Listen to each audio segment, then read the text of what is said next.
napenda tena jambo la upendo, kama waniheshimu tena jambo uniguse. Wakati ningali ni hai, nipe zawadi nikukumbuke. Usisubiri siku ya kufa ndipo ulete zawadi. Uje unisifu mbele za watu nikisha kulala, tena watumia gharama nyingi kwenye mazishi yangu. Ningekuwa vyema unipe zawadi yangu ningali ni hai. Nipe zawadi yangu ningali hai. Urafiki unoge kati yetu, ina faida gani kunisifia nikisha kulala wala sisiki? Nipe zawadi ningali hai, iwe kumbukumbu. Wakati nikikugua unifariji, wema wako uniguse ningali hai. Fungasha zawadi yako niletee nikushukuru. Usingoje nikilala tena nikukumbuke. Gharama zote nikishalala vyote ni kazi bure. Usingoje nikilala tena nikukumbuke. Gharama zote nikishalala vyote ni kazi bure.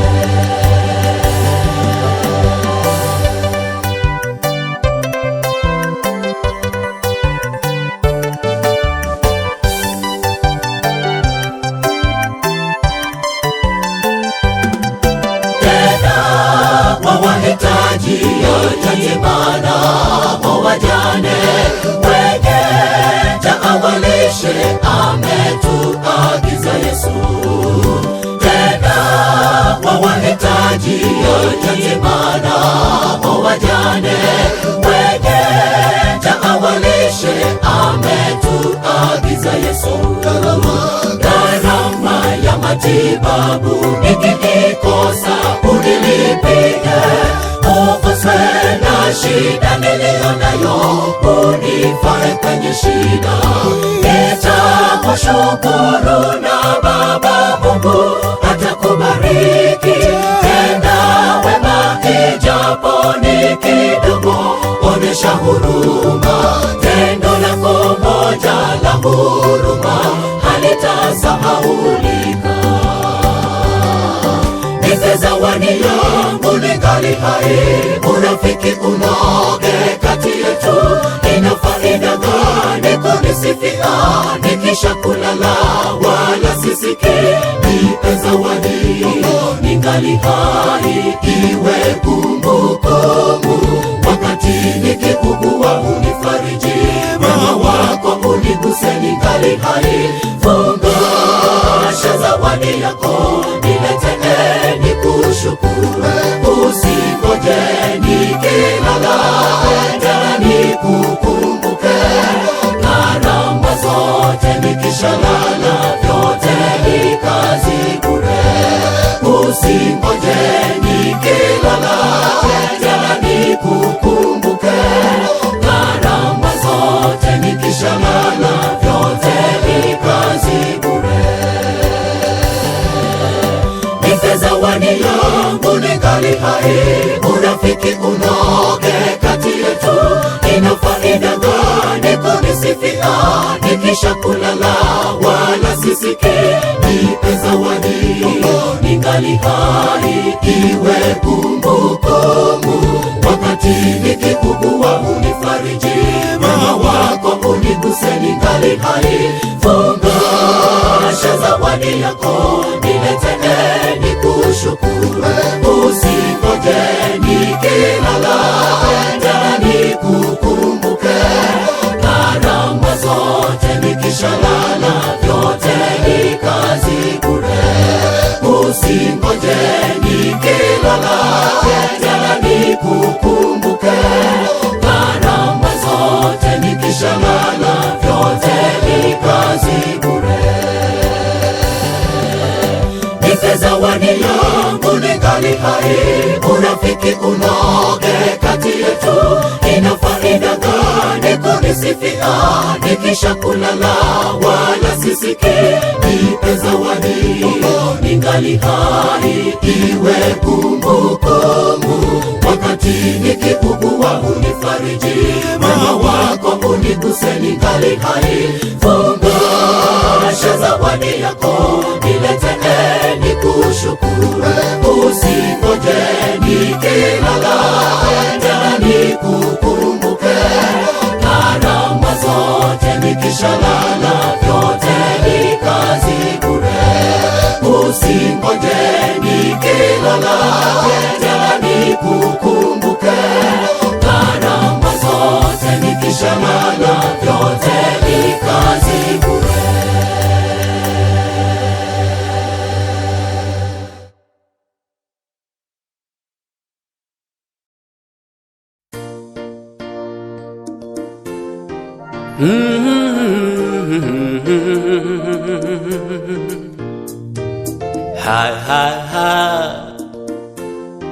Tumeuona mkono wake Bwana,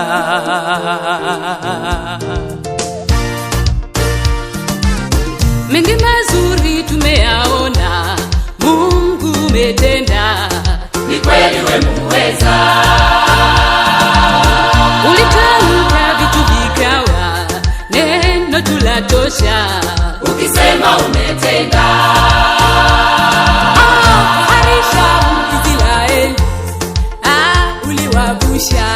Kawatoa utumwani, watumishi wako umewapa yote waombayo, ikiwa umependezwa.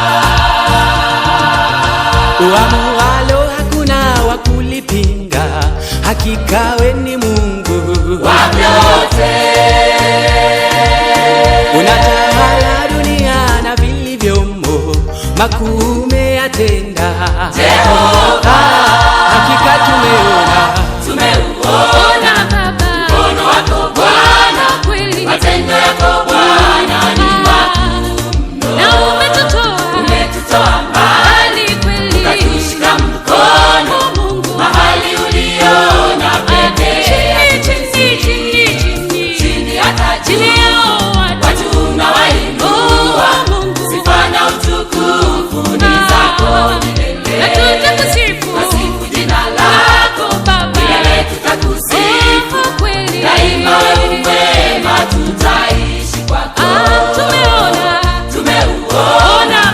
mkono wako Bwana, matendo yako Bwana ni makuu mno, umetutoa mbali, ukatushika mkono mahali uliona pekee.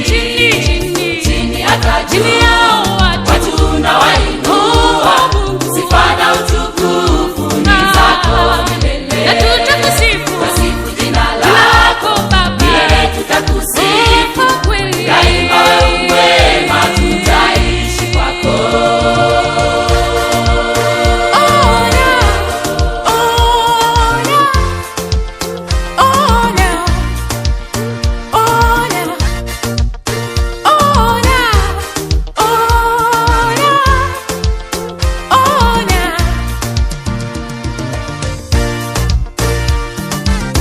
Msalabani ulitufia, ulitupenda, dhambi zetu kabeba. baraka zako tuliziomba, kweli tumeona. Hakika unabariki, Hata vipaji wendo hutoa, umetuwezesha. tunaimba na kusifu. Walio haki hutoacha, uliwaahidi Hata mwisho wa dahari,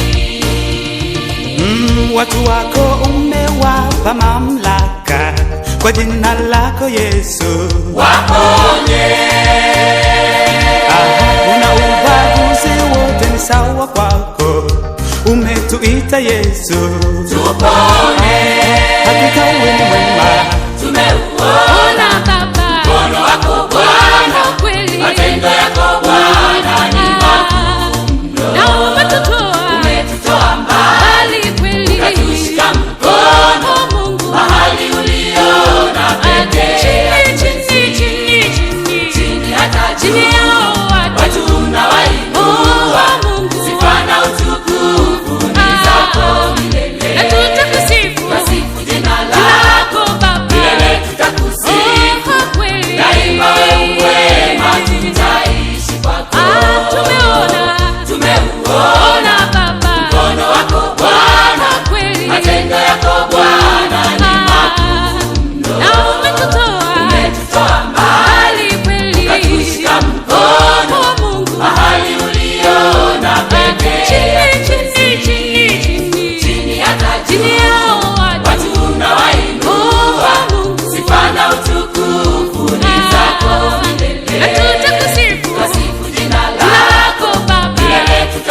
Sana Leonida.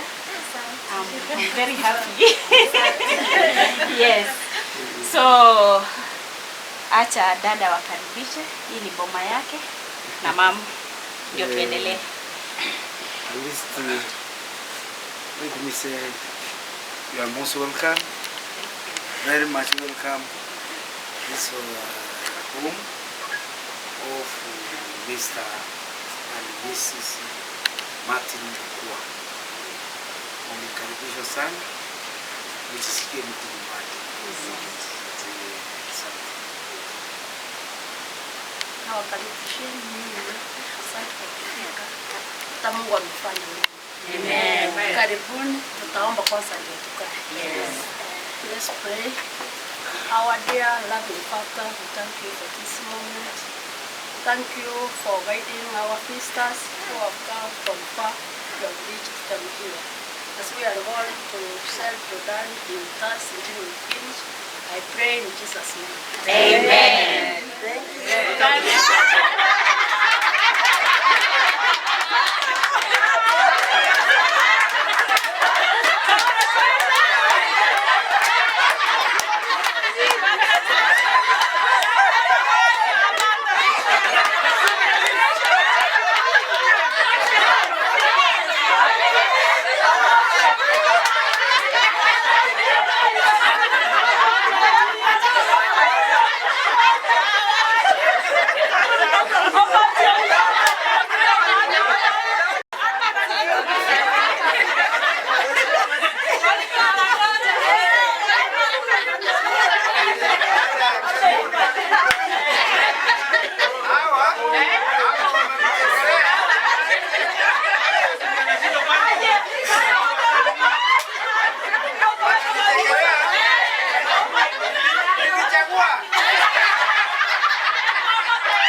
Tumeshukuru. So we want to take our breakfast. Tutanawa pale tukianzia Jaki hivyo pole pole. Then we serve. Niliwaambia jikula. Kule chakula ni yenu tushibe. Ndio sasa mnaelewa. Unazunguka hivi. Sawa, karibu sana. Yes. Makubamba roba Kiekyo Okaiborwa kolebuya kabande bagakwa Ogakina kolebuya abande bakarwara Yogasoma ogaita ogatiga bande nchira Okanyore mechando korende kaera Ayo kaiborwa kolebuya bana bande bagakwa Ayo gakina kolebuya bande bakorwa Ogasoma ogaita ogatiga bande nchira Okanyore mechando korende kaera Chenda tomanya ye bosani Nyasaye no muya Aliase muru chao le moyo Tata na wanchi Yenta tomanya babo mbito Nyasaye no muya Ebilero byao bya mukeire Tata na wanchi Chenta tomanya yo mogaka Nyasaye no muya Bana bao bonsimba byoke Tata na wanchi Musae Nyasaye no muya Okogania kwao waikeranire Tata na wanchete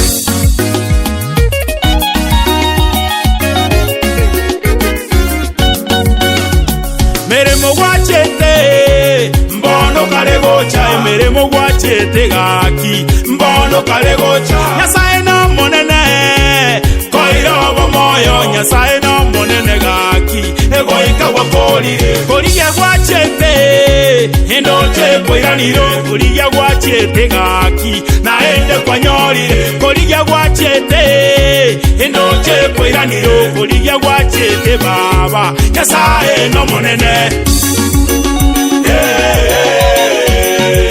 Tochenge twense asokobuwa Totenge twense asokobuwa Totenge twense asokobuwa Tochenge twense asokobuwa Baito abamura ntwango Twango morete soda Twango moreta kambori Baito bagaka ntwango Eta chiparuto niarore Baito mosemi abana Baito Eta gakima kobori Baito bagina iririata Tochenge twense asokobuwa Totenge twense asokobuwa Totenge twense asokobuwa Tochenge twense asokobuwa Sibe lyonge Omura sibe lyongo musaiga Musaiga Ayo sibe lyonge Momura sibe lyonga gachae Musaiga Adibwate soda Ayebwate soda tusibe Musaiga Sabora kambori Leta chimbaruto sange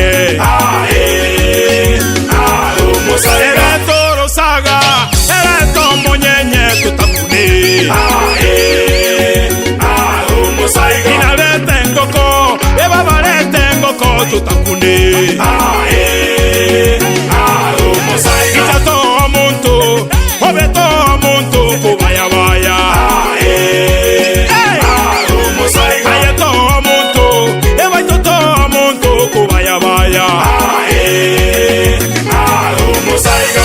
It is a new home music.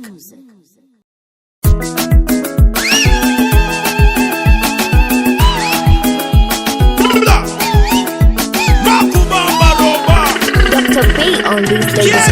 Maburende twamanyire gosoma Maburende twamanyire gosoma Maburende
Omogusiyo mungainia sese mionde tagopinga. Omogusiyo mungainia samiri abanabuya. Omogusiyo mungainia sakirie birajweti. Una bali mubaito chisukuru basomya nonya abanyagitari amarwire barwarya chipuro besambo eto ese yaito yonsi abainjinya mbororo echiroya chindindi maburende Omogusiyo mungaini maburende twasamiri abana maburende nakebukwe korokwa Bible maburende nakebukwe korokwa Bible maburende nakimwaro kenseye maburende nakyobogi mabokorokwa maburende getinginye kengaini maburende Omogusiyo mungaini aye baba suka mana baitosika semi yaitesikwe Omogusiyo koba aye tata suka mana baitosika semi yaitesikwe Omogusiyo koba maburende nabono twabuire aye maburende nabono twabuire imarenda masikani risipegiti imarende omogoko apinesi imarende yokobyoka sagisesi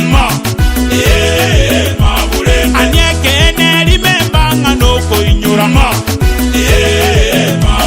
isa korokwa nakyenkore korokwa nakyebigoti bikorokwa irora tinda igwa nakyama isa korokwa nakyenkore korokwa nakyebigoti bikorokwa yes ega kuba kero kinima etene just ge korokwa mokana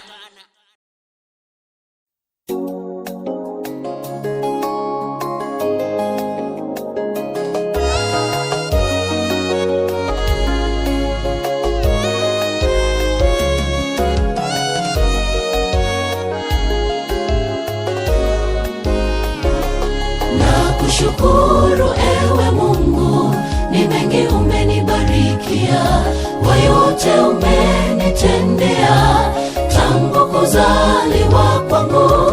Lakini leo Baba, ninalo jambo moja nataka nikushukuru kwalo. Zawadi ya mzazi wangu ni baraka ilinganishwe na kitu. Kwa hayo ewe Mungu shukuriwa na kushukuru ewe Mungu, ni mengi umenibarikia, kwa yote umenitendea, tangu kuzaliwa kwangu. Lakini leo Baba, ninalo jambo moja nataka nikushukuru kwalo. Zawadi ya mzazi wangu ni baraka ilinganishwe na kitu. Kwa hayo ewe Mungu shukuriwa, heshimu mzazi Mungu kakupa huyo jinsi alivyo. Shukuru Mungu wako, maana wengine hawana wazazi, wengine waliachwa yatima wadogo sana kujitegemea wenyewe. Mzazi wako hata awe vipi, hakuna mwingine kama yeye. Baraka tutapokea na siku nyingi za maisha yetu. Baraka tutapokea na siku nyingi za maisha yetu. Heshimu mzazi Mungu kakupa huyo jinsi alivyo. Shukuru Mungu wako, maana wengine hawana wazazi, wengine waliachwa yatima wadogo sana kujitegemea wenyewe. Mzazi wako hata awe vipi, hakuna mwingine kama yeye. Baraka tutapokea na siku nyingi za maisha yetu. Baraka tutapokea na siku nyingi za maisha yetu.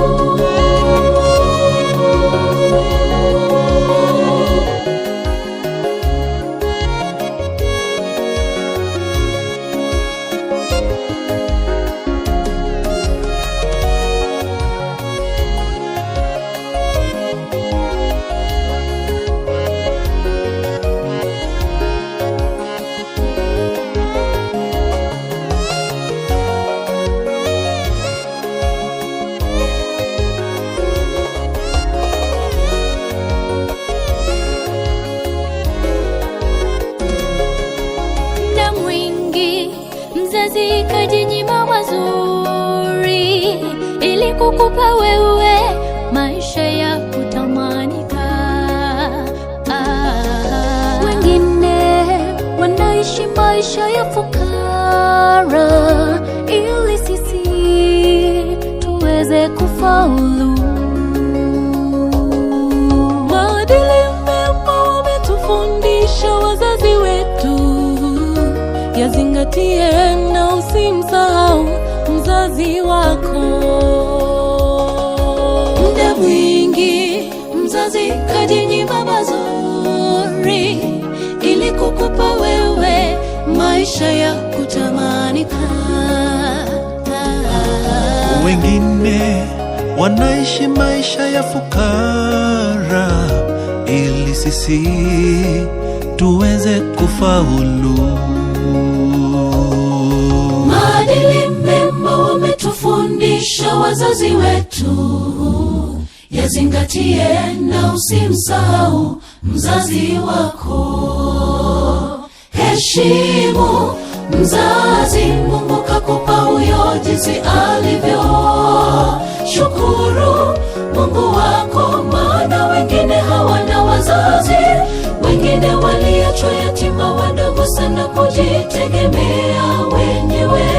Mzazi wako hata awe vipi, hakuna mwingine kama yeye. Baraka tutapokea na siku nyingi za maisha yetu. Baraka tutapokea na siku nyingi za maisha yetu. Heshimu mzazi, Mungu kakupa huyo jinsi alivyo. Shukuru Mungu wako, maana wengine hawana wazazi, wengine waliachwa yatima wadogo sana kujitegemea wenyewe. Mzazi wako hata awe vipi, hakuna mwingine kama yeye. Baraka tutapokea na siku nyingi za maisha yetu. Baraka tutapokea na siku nyingi za maisha yetu. Heshimu mzazi, Mungu kakupa huyo jinsi alivyo. Shukuru Mungu wako, maana wengine hawana wazazi, wengine waliachwa yatima wadogo sana kujitegemea wenyewe. Mzazi wako hata awe vipi, hakuna mwingine kama yeye.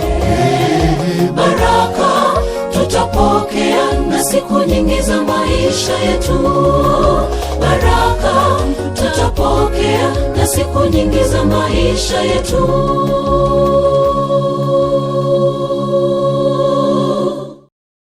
tuweze kufaulu. Maadili mema wametufundisha wazazi wetu, yazingatie na usimsahau mzazi wako. Heshimu mzazi, Mungu kakupa huyo jinsi alivyo. Shukuru Mungu wako, maana wengine hawana wazazi, wengine waliachwa yatima wadogo sana kujitegemea wenyewe. Mzazi wako hata awe vipi, hakuna mwingine kama yeye. Baraka tutapokea na siku nyingi za maisha yetu. Baraka tutapokea na siku nyingi za maisha yetu. Heshimu mzazi, Mungu kakupa huyo jinsi alivyo. Shukuru Mungu wako, maana wengine hawana wazazi, wengine waliachwa yatima wadogo sana kujitegemea wenyewe. Mzazi wako hata awe vipi, hakuna mwingine kama yeye. Baraka tutapokea na siku nyingi za maisha yetu. Baraka tutapokea na siku nyingi za maisha yetu. Heshimu mzazi, Mungu kakupa huyo jinsi alivyo. Shukuru Mungu wako, maana wengine hawana wazazi, wengine waliachwa yatima wadogo sana kujitegemea wenyewe.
18 as from verse 1. Let's see, kama nikaisoma yote.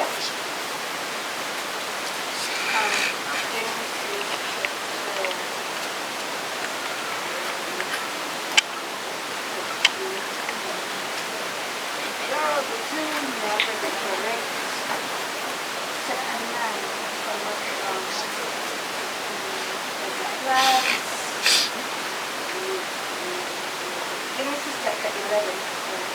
Genesis chapter 11 from verse 1 mpaka verse 9. Hapo ndio hiyo story tuko nayo. Ambapo wana wa Mungu after the flood, yes, walienda wakaungana na wakaongeleshana wakiambiana tengeneza matofali, bricks, sio hiyo? Bricks ndio matofali. Tengeneza matofali, wanachoma udongo vizuri, wanachoma wakianza kujenga. And after the flood, of course they were speaking the same language. That is why walikuwa wanaelewana. And I'm sure walikuwa na design aje. Huko kwa Mungu yuko. Tunaweza kufika aje? Sema sisi tuanze kujenga. Ni kama watoto wanakonga na ideas. Unajua watoto wako na ideas mingi sana. Kana imagine walikuwa wanafikiria kama watoto. Tuanze kujenga tutafika. Tunakupa ambiwa story kama na wale ndio na walikuwa wakienda na walienda mbali sana. And because they were in unison, walikuwa kitu kimoja wanapokuwa wakijenga. Kisema huyu ni wa kuleta maji, huyu ni wa matofali, huyu, kila mtu alikuwa na kazi yake. Kisema nipitishie na wanafanya nini? Kwa sababu walikuwa na nini? Na umoja. Hapo Mungu akawaangalia hivi. Ya fully and wonderfully made, me and you. Unajua Mungu anajua nini. Wana nini? Hii mchezo mko nayo. Juu walipokuwa wanaendelea, I think walifika mahali wakaanza kuona, kama tunaweza kujenga tawa kama hii, wakaanza kuwa nzuri. Unajua sasa si ati whatever they were doing was for the glory of God. Wakaanza kuwa na kumbe tunaweza. So I think they were hata tukafika kwa Mungu. Na kila mtu alikuwa na mawazo yake. Nasema nini dawa ndio changanya.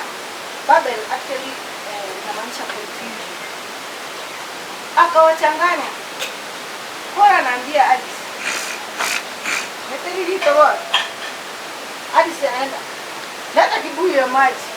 Ikeke na kusafari toa. Washachanganyikiwa. Sasa unafikiria hiyo tawa itaendelea? Itaendelea. The same way. Sisi hapa kama sisters wa jana tulianza kujenga tawa. Lakini hii tawa, the beauty na difference ambayo iko kwa hii tawa ambayo tunajenga ni kwamba Jesus Christ is the foundation of this tower. Okay? And that is why we say, because we want to walk together as sisters, we want to know where does my sister come from. Hata kama ni mlima ama ni mteremko, hata kama ni bahari, yani mahali mnatoka, sisi tukuje tufanye nini? Tujue ni wapi, tuone wazazi ni kina nani, na sisi tukishakuja hapo unajua tushakuwa watoto wenu. Automatically kwa ile namba mko nayo ongeza 9 juu. Ongeza 9 juu. Ni mmoja senior wetu angeweza but hakuna sisi. That's why tunaongezea yeye hapa ndani. Msibanwe na tunashukuru Mungu akipongeza basi kulibani sasa. Naendelea kuona na alituma salamu, nimepokea. Na kwa hizo salamu, sisi salamu za mami pia. Mama yangu pia. Tunaongea naye. Hapo kwa Bianchi. Ndio yako wewe kwa Bianchi ha? Ndio kwa nare. Ndio choice. Na rupa. Kwa nini wao wende lesi mne Biblia hizi na Biblia watu. So akutua hapo. Mama nyane sister yao. Ayo tu mata antibon. Automatically ndio kwa. So kwanza hapo ndio mimi nafikia ndio ninaanza kuchukua. Sasa utakuwa unapita unasalamia dada yako unaenda kwa. Ndio. tumeona kwamba tunapofanya jambo na kumhusishi Mungu tunataka kufanya nini? Kuchanganyikiwa. Na anapoleta kuchanganyikiwa inamaanisha haya mambo yana nini? Yanasambaratisha, yanataisha. Sasa sisi tunamtegemea Mungu na yeye ndio kimbilio letu. Mara nyingi ni yeye tunaita kama ni safari tunaiombea. Tunaomba kweli. Mungu inasema ndani Qur'an. Sisi huwa tunadai sasa tulie. Ya kesho tunakuja. Hata kwa wala hapo unaona tukiongeleshana. Tukizana mpaka tupande gari tukuje. Tukimaliza hii safari tumerudi. Sasa ndio tunalala. So we are normally excited and we are happy to come and meet our new family. Sasa wale watu mko hapa kama ni niece na nephew, mimi wewe hata sisi ni auntie. Mtuongezee kwa hiyo list. Ai daddy. Abana bao kwa gawera. Muso onekana. Tunaendelea tukienda kwa Psalms 34. Psalms 34 verse 7. Bible says the angels of the Lord come around. There's somebody ahead of me. Okay, 34 verse 7. Okay, 34 verse 7 says, the angel of the Lord encamps around those who fear him and he delivers them. So as we say, that Christ is the foundation of the dream power system. That is what we call ourselves. Tunajua malaika wa Mungu wametuzingira. Malaika wa Mungu hufanya kituo akiwazunguka chao na kuokoa. Onjeni muone kuwa Bwana yu mwema, heri mtu yule anayemtumaini. Umesikia? Sasa sisi tunajua tumezungukwa. Hawa ndio wanasema malaika wake tu, yani biashara yao iko tu kwetu. Tuzunguka. Sasa mkiassociate na sisi ndio ndio. Mungu tuanje. Malaika ita kuna ruti. Kumalizia nitawapatia Hebrews chapter 13 verse 1 and 2. Hebrews 13 1 and 2. Kuconfirm kile nawaambia. Hebrews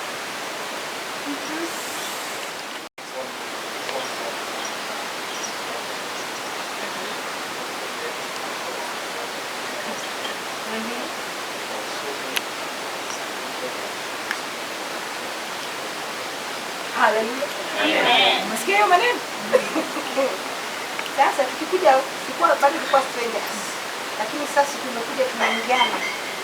Na amwezi tu. Nikiwaambia wale malaika wanatukumbuka. Anza kwanza. Wewe gani kati yetu ni nani malaika yuko? Ama wale malaika ambao hawaonekani, hatuwezi kufanya nini? Waona. So kwa hayo tunataka kushukuru Mungu.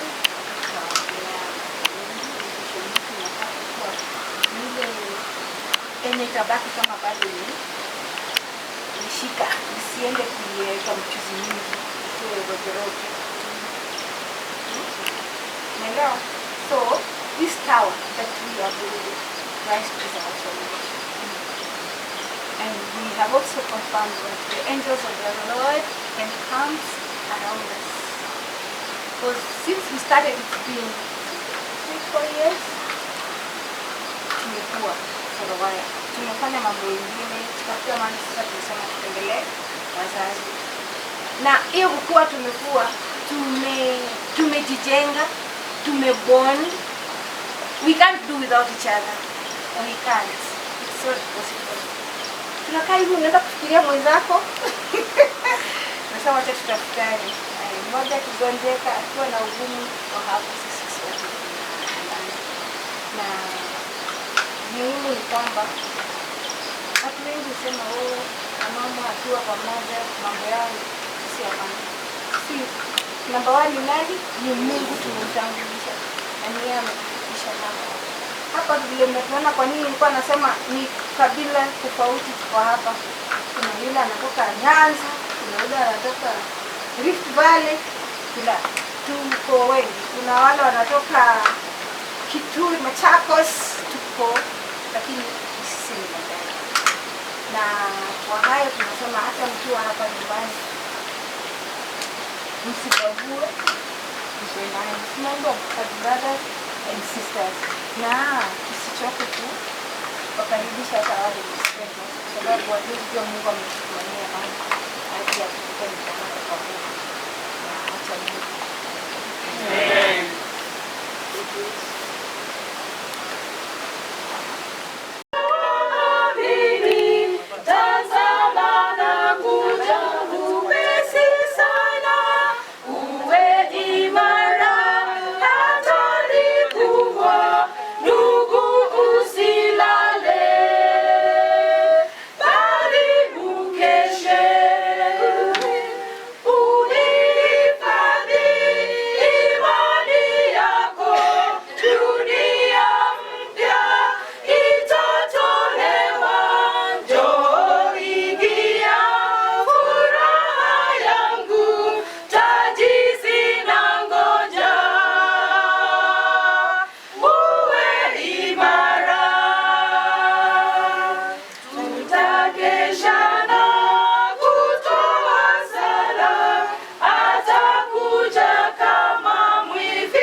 Father, in the mighty name of Jesus, we come before you.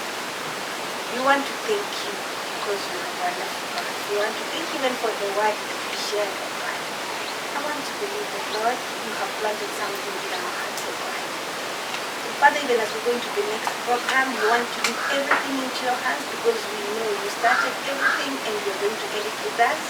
So it is in Jesus' name we pray and believe. Amen.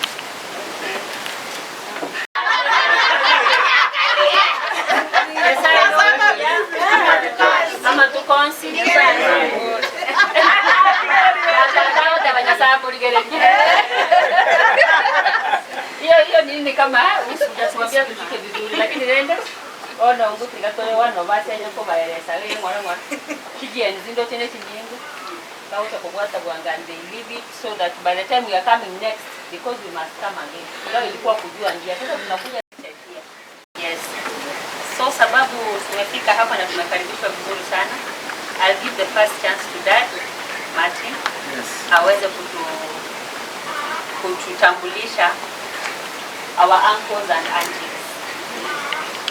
We'll introduce one by one and you allow us bring our ladies to greet him or her. So utaanza na yule mkubwa ukienda.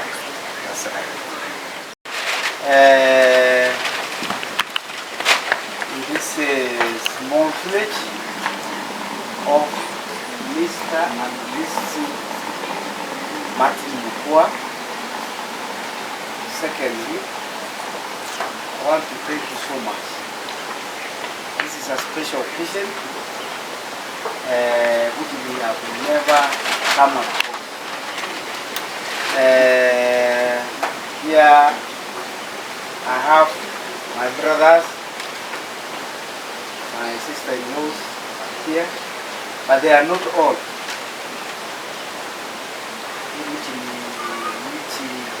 Kubwa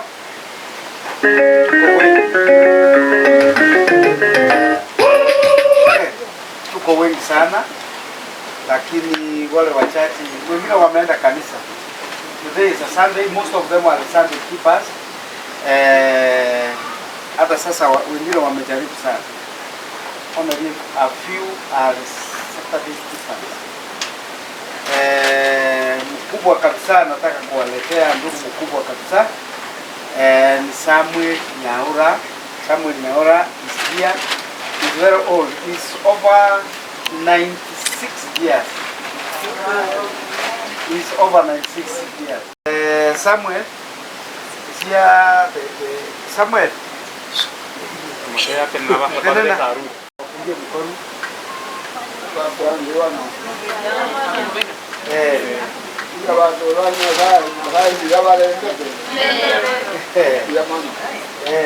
Amekosalimu watu wa Mungu.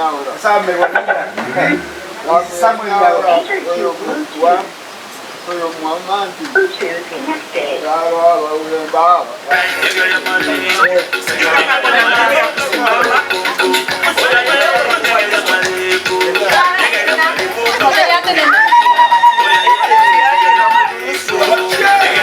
Director.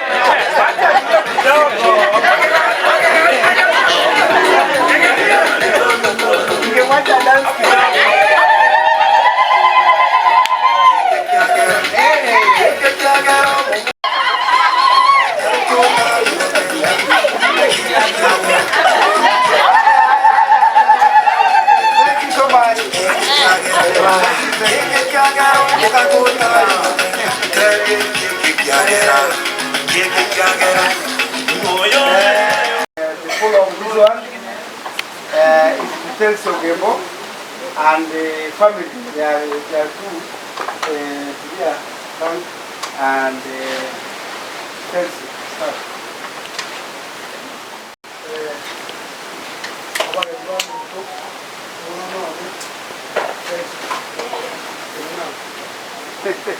Naimo.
Thank you so much. Then the third one, tuko na mzee Tusebo Mtonga Mokwa here, Mtonga and Elmete. Yeah.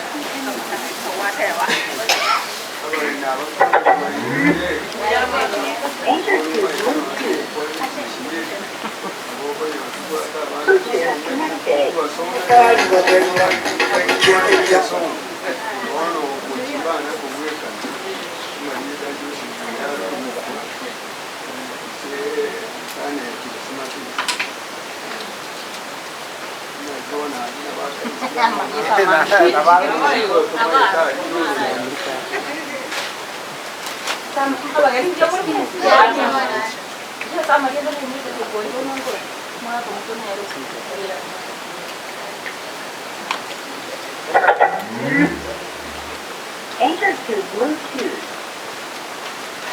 Bluetooth connected.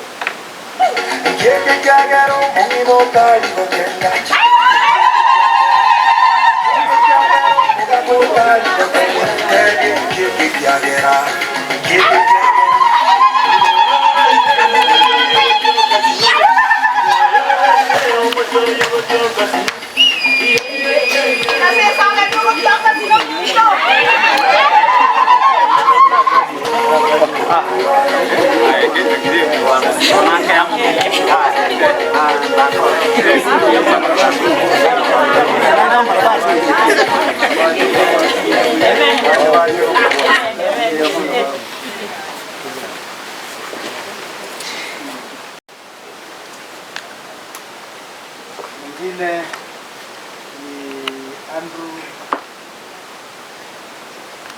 Mandere Mokwa.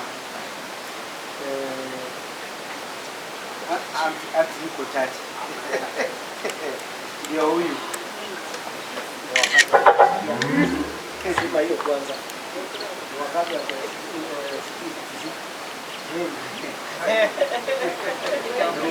sasa nataka niwasaidie. Hiyo dunia tunaelewa. Salamu inaelewa, naelewa.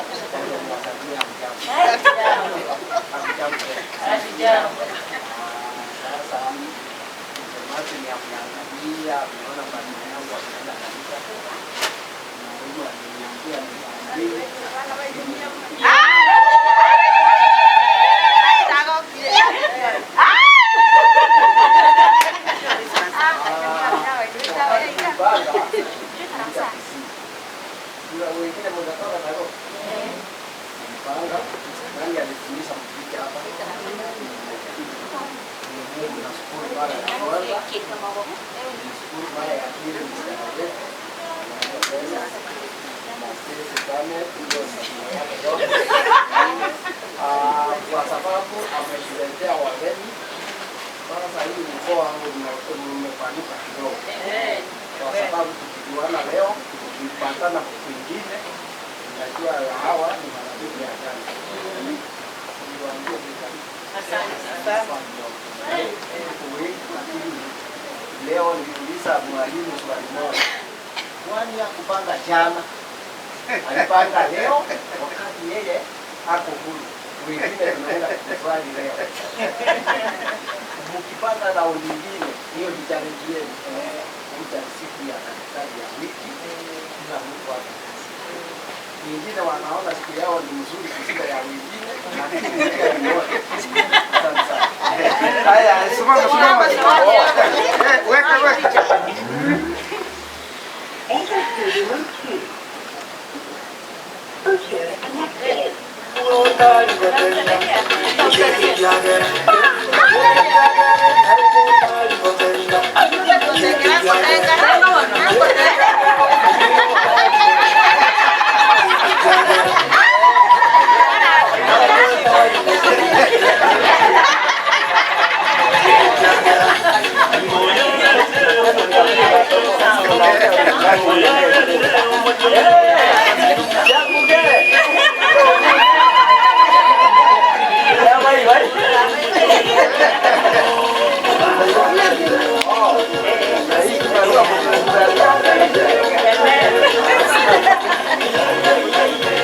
Haya. Mutaniruhusu kidogo tu nilete yule nafuata. Amekuja hapa. Mama kuja. Lakini yeye ndugu alienda akaniambia huyu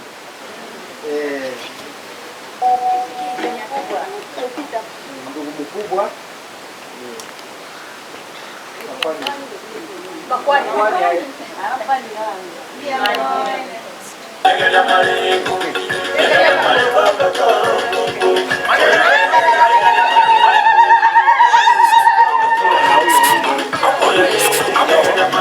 Majina ni Kungosa Uzungu.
Hapo katikati amwota brother Samuel Omweru Momanyi.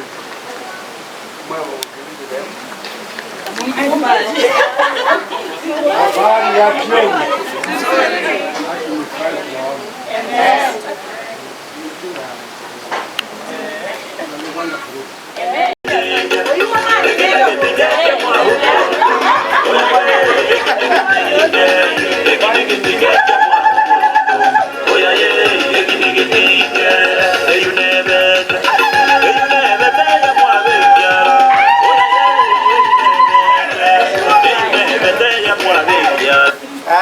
Very quickly,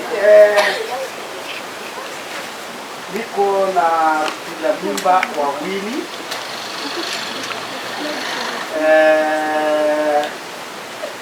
Ndugu Isaac Oruru Mokua mgonjwa kidogo, pengine atasimama tu kidogo tu hivi. Haya, na wasalimu kwa jina la Yesu. Amen. Kwa majina ninaitwa Oruru Mokua Isaka. Hapa ni nyumbani. Nafuata huyu sijui kama ni mara 12. Nalifuata kwenda nyuma sana. Kwa hivyo nataka kushukuru mtoto wangu anaitwa Matthew Daniel kwa kutuletea wageni hapa nyumbani. Na kitu nataka kushukuru ninyi nyote mtembelee wageni wa tatu.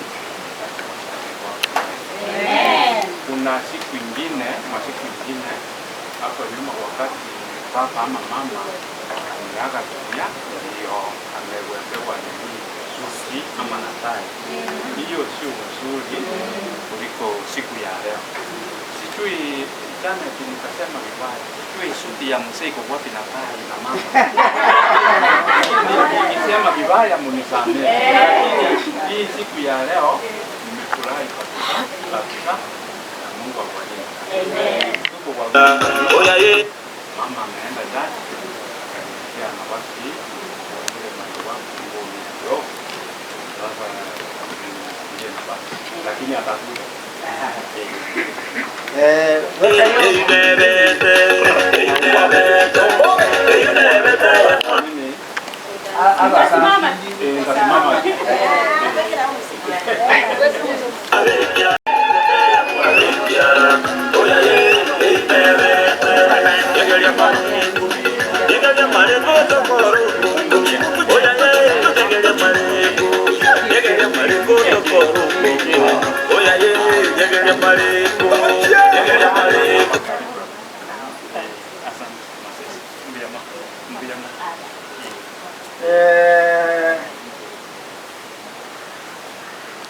Ila wa mama yuko mbali kidogo, lakini kusudi yake liko.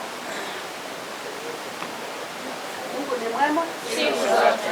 Siku zote Mungu ni mwema. Bado kwa majina naitwa Joyce Okabe. Ndio kidogo kwa Pomu. Msia yuko karibu, atoka kidogo, lakini anatoa wageni wako hapa. Akuingiani kuja. Kwa vile nimeanza sherehe kabla yeye apige, nitamshikilia lakini akuingiani kuja. Karibu wageni.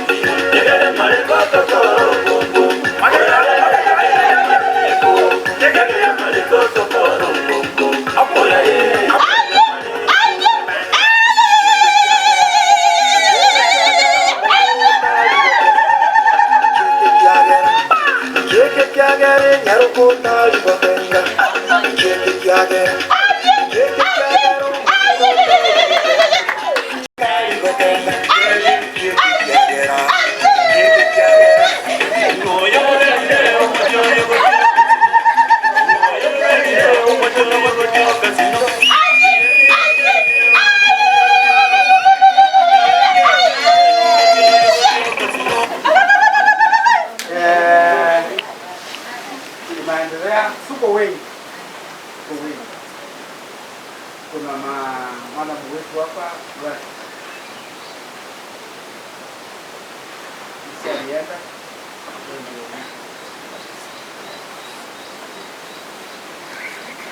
uweke wacha wasalimu kwa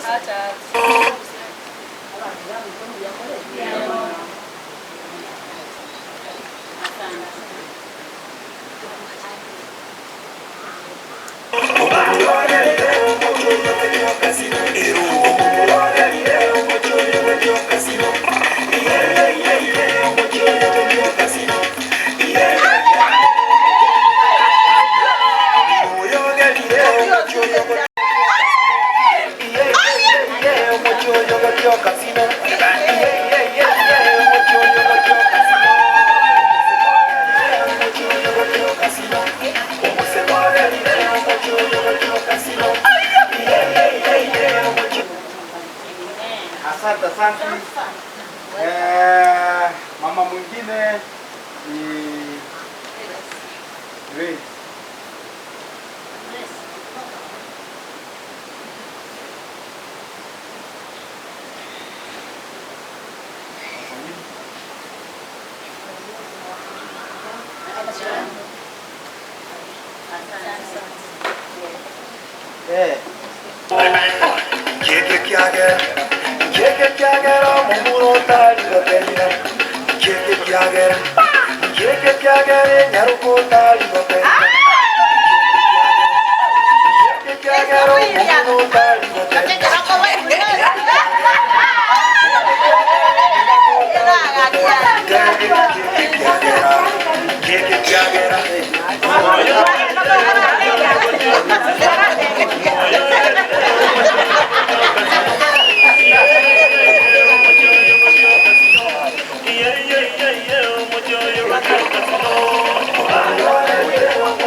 Na mimi nilipewa nafasi nimeieleza uncles na aunts wale wengine nimekaribisha sasa another program. Asante sana director.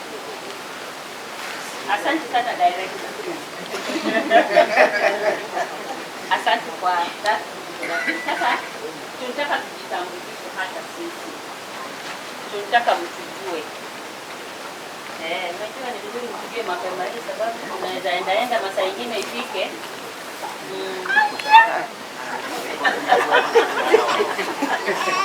Ni vizuri mtujue mapema hii.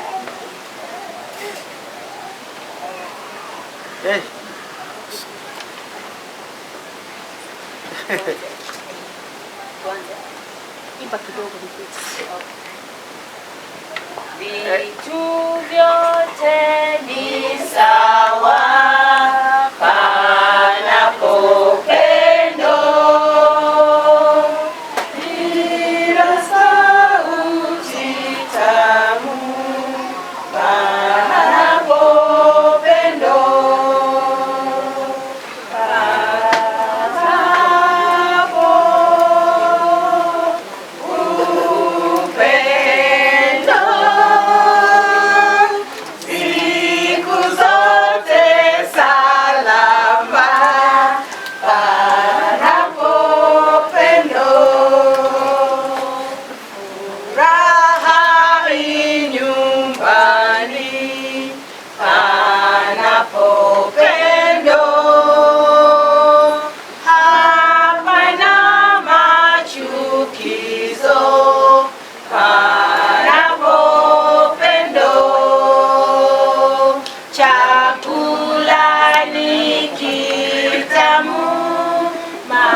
will start from this end. Tutaanza na Alice.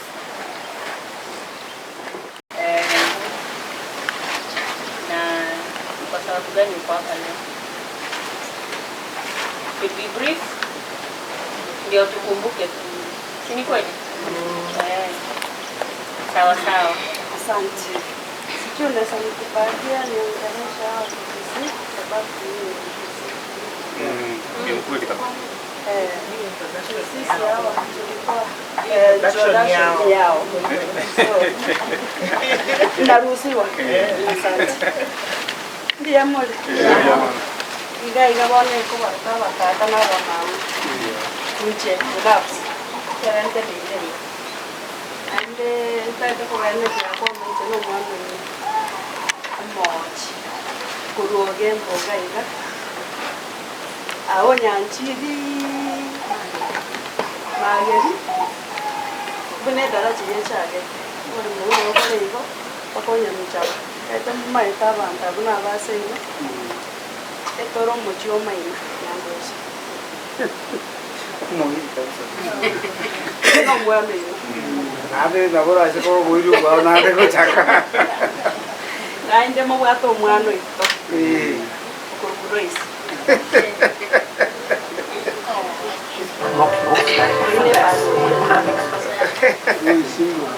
Mwale ndia mo tata. Ina mahinga ito. Mahinga. Tuona ida yani. Tuona. Asante ndia mo. Sister yana na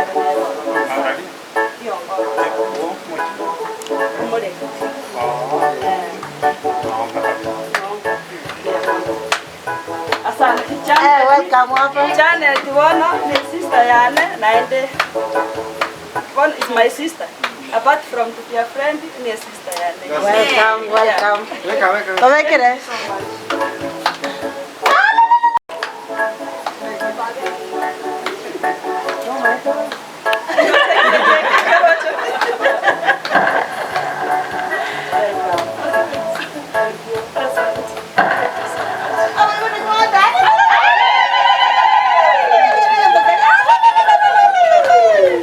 Welcome another day. Asante. Appreciate. Thank you so much.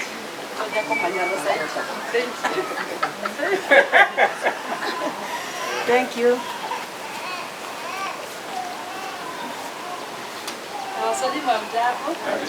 Hapa ni naitwa Zipora Kebugo. Mungu kwa wasimamaji. Na wote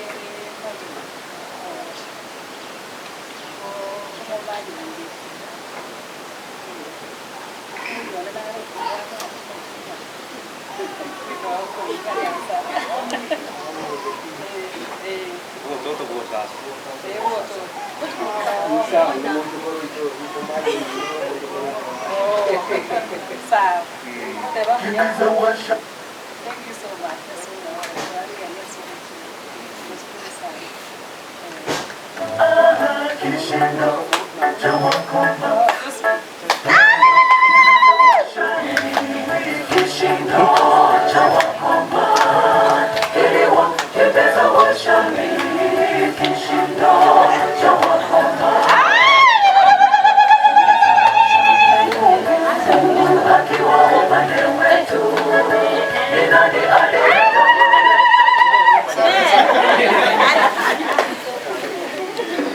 God is good all the time. All the time. God is good and that is Thank you. Look at me.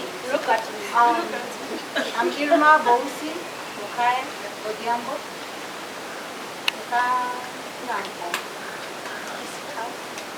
I'm married to Sena. Kojia. Kombewa. So that is me. I'm very happy to be here. But you know, translate it. So yeah, now thank you for having us. And yeah, Mungu awabariki sana and let kuwatendea mema. I'm that brief. Thank you. Welcome. Fanya ile kitu tunakimshama sana.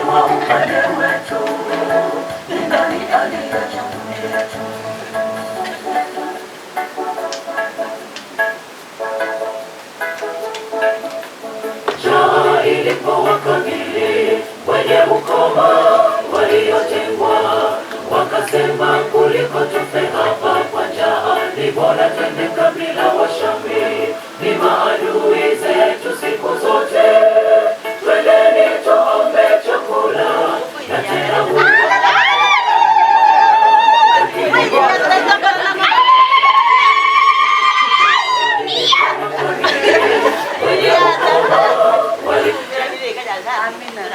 Amina.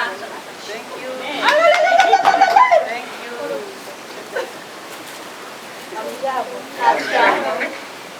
Nami kwa majina naitwa Leonida. Mimi natoka sehemu Sanani. Lakini kwa sasa hivi tuko sehemu za Kitengela pamoja na familia zangu. Janet is family friend. Tunashiriki pamoja kanisa moja na wao. Nashukuru Mungu kufika hapa. Tukaribisha vizuri. Mungu awabariki sana. Kama mama. kuliko tufe hapa.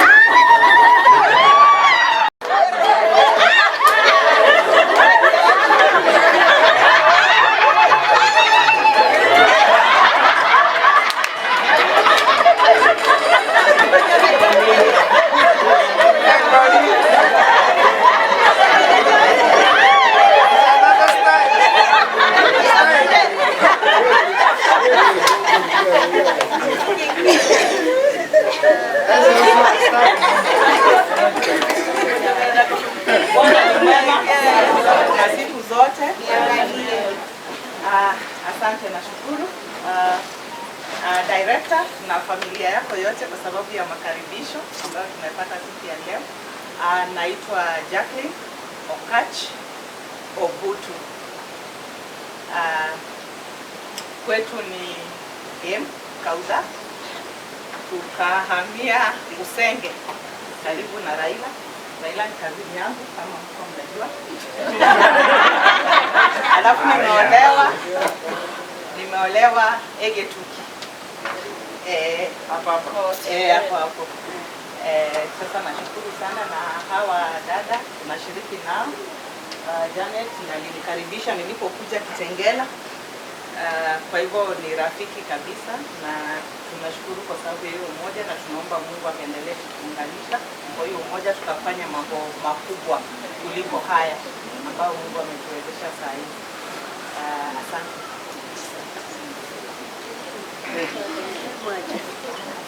Please, masahau muziki. Muziki. Kishindo cha magari ya Waisraeli na kumbe zilikuwa zilizojawa uweza wa Mungu.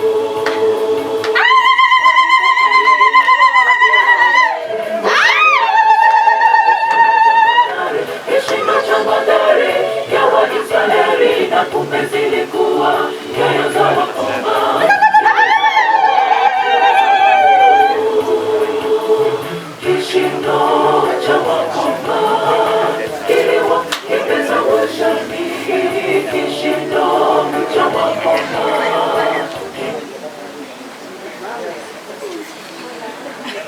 Mungu ni mwema siku zote. Nami kwa majina ni Jane Otiso.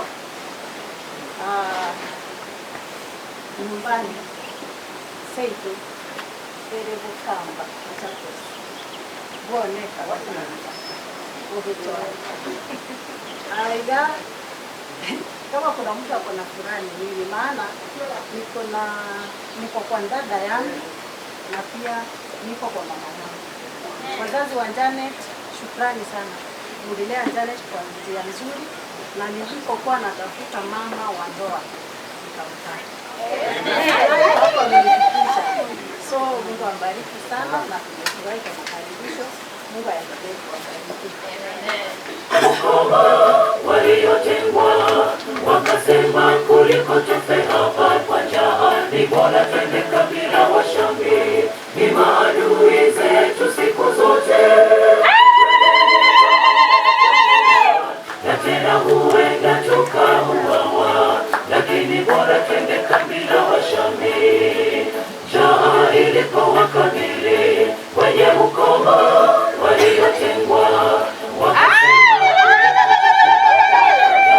ni bora twende kambi la washamiri, ni maadui zetu.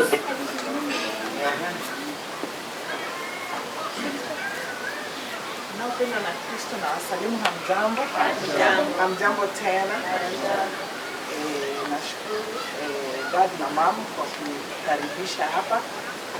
Tumefurahi kuona uncles, aunties na wengine wenye bado pia tutaendelea kujua. Kwa majina naitwa Jackie Nandal. Huyu ni Jackie A, mimi ni Jackie B. Nyumbani ni Homa Bay. Na nikaenda huko kwa kazini yake Maraila. So hivyo na ninashukuru Janet ni rafiki na comrade. Tunashiriki pamoja imani na tunaishi pamoja. Zote twendeni tuombe chakula, na tena huenda tukauawa, lakini bora twende kambi la washamiri. Walipokaribia kambi la washamiri, washamiri wakasema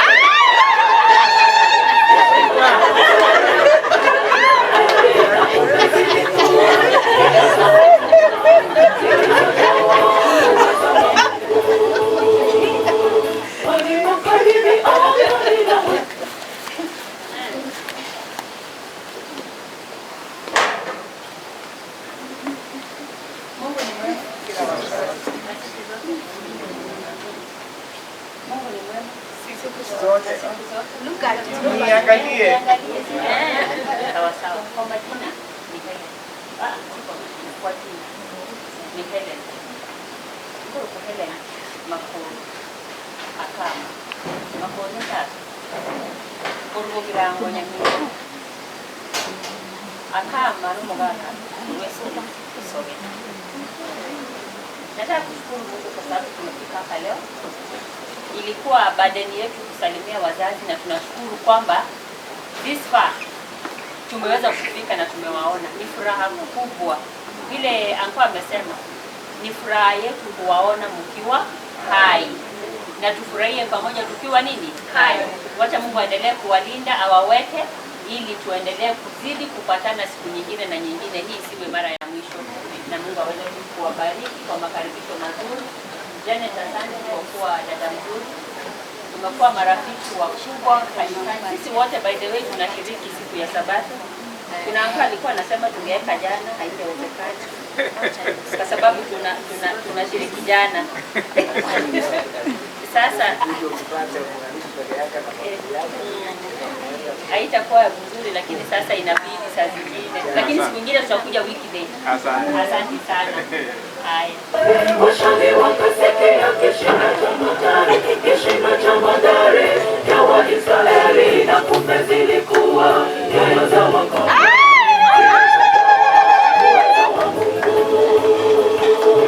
Kishindo cha wakoma kiliwakimbiza Washamiri. Kishindo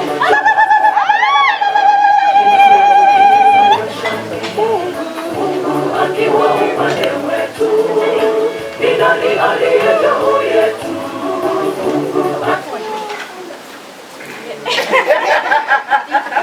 God is good All the time. all the time. Thank you. Sasa nimekuja tena kwa vile mtu ambaye anakuwa introduced, si anaintroduce. Na nimesimama kwa ajili mimi ndio, kama ingekuwa ni shule, ningesema mimi ndio principal wa hii shule. Sasa kama mniona mimi kadogo hivi, sasa mimi kadogo, lakini ndio mamani yao. Nikohoa, anaruka. So, nikiwa ninataka kuongea huyu mrembo mwanadada, my sister. She's, I don't know what they can say. Basically, these sisters you see here, we worship together. Kuna wengi ambao wako kwa kwaya, na kuna mambo mengi ambayo unapata disclose ndani. Ukiangalia chaplains tuko hapa, sisi ni wachache tu, utapata maybe wawili tu chaplains. Sasa in short tunawaambia sisi ni watu ambao tunapenda Mungu na tunamtumikia. Then ministry tuko ndani. Sawa. Na huyu hapa ni kiongozi wetu wa vijana, anasimamia youth ministry. So tusimuone tu kama Janet. Ako na title huku nje. She's a very honorable person and one, she's very kind, she's loving, always smiling. Hata tukui bazima nakasika but mtu anapenda watu and she always wants to bring people together. And for that reason, I'm just standing here to present her in a special way.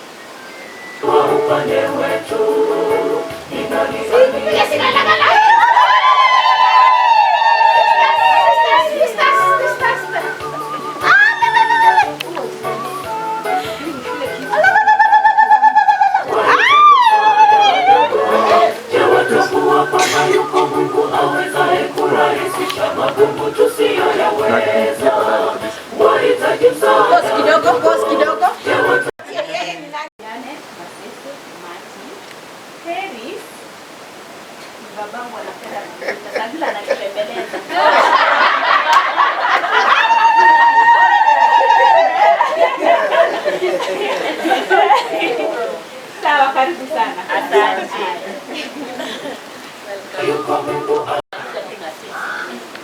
The next generation which is taking over after us. So we have our daughter.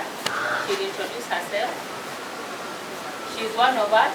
She sees us every other day. I know Mama amemweleza hawa ni akina nani. And now she's here. She's been initiated into all this. Na anajua kwamba kwa mama ni kushika.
Mama hapa ndio kwa salimu ndio majina.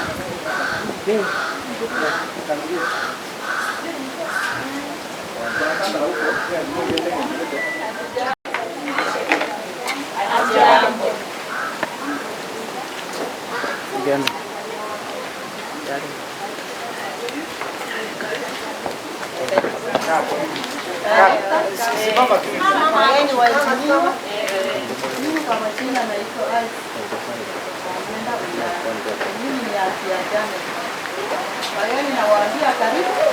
Msije nyumbani. Mama hapa.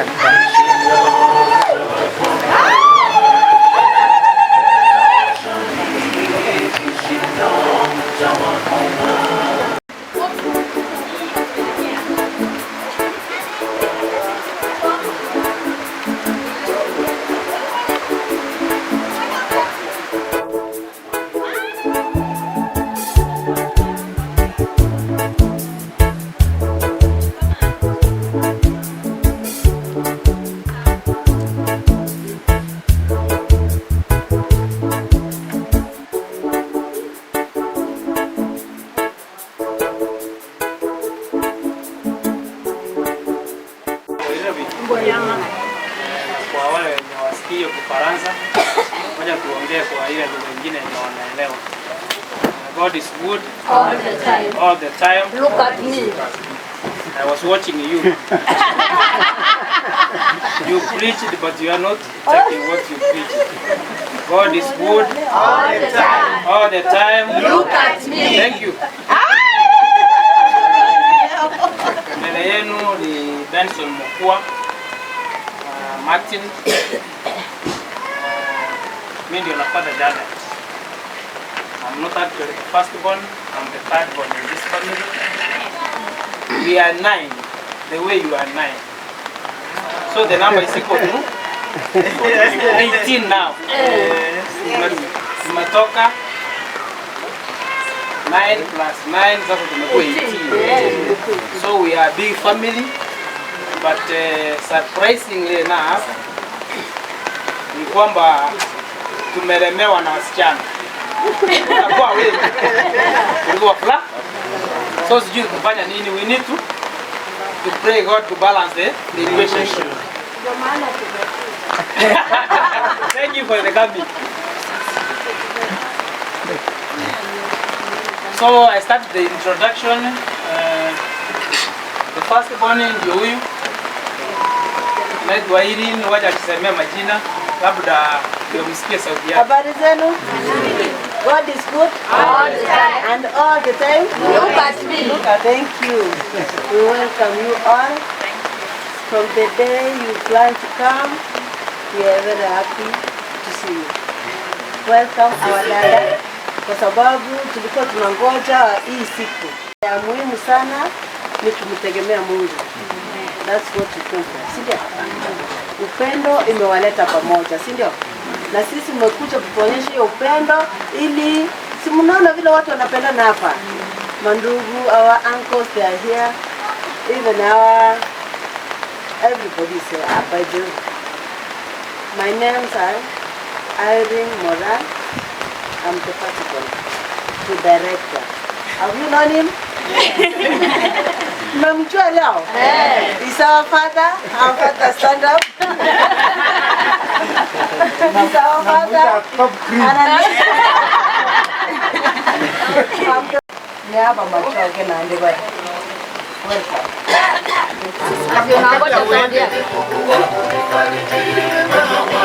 Na kabla nimpatie, si amesema yeye ni top cream. Hata mimi ni top cream. Then my middle name is also Irene. Kwa hivyo umesikia vile tuko naye sasa top cream wachana na chair. Top cream iko hapa. Top cream wanapewa wote Irene. Wanapewa wote Irene. Sijui cameraman anaona hii. Anatutake. Thank you. Kuliko labda vile tunamjua. But kwa ile miaka yenye tulikaa naye 19 years plus. Kuna vile namjua kuliko wewe. But kwa sababu tumekuwa wengi, hope tutaendelea kujuana na Mungu atuzidishie. I come to the third born. Third born ni mimi. Usiangalie sana, lakini siko peke yangu. Wacha asongee karibu na yeye mjue jini. We are the third born. We look handsome and beautiful.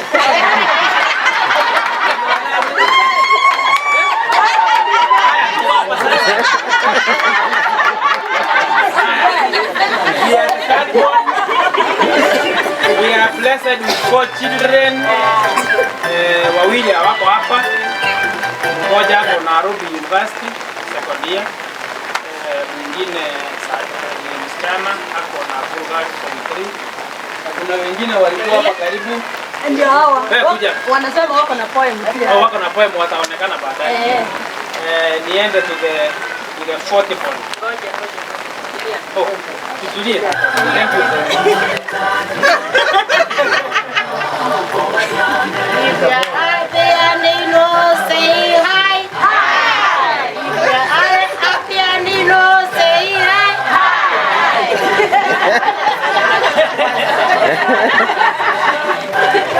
Niko majina naitwa Elizabeth.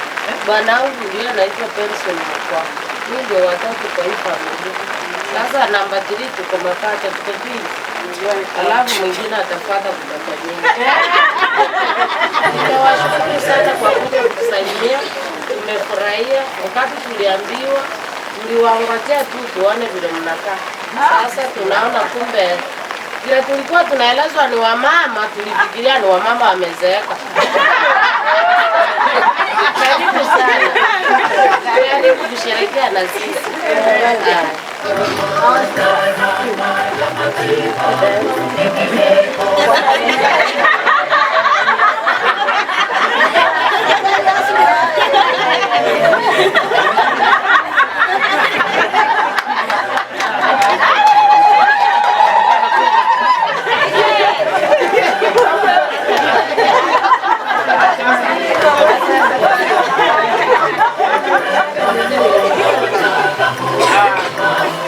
introduction continues. We are heading to the fourth one. Start with introduction, please.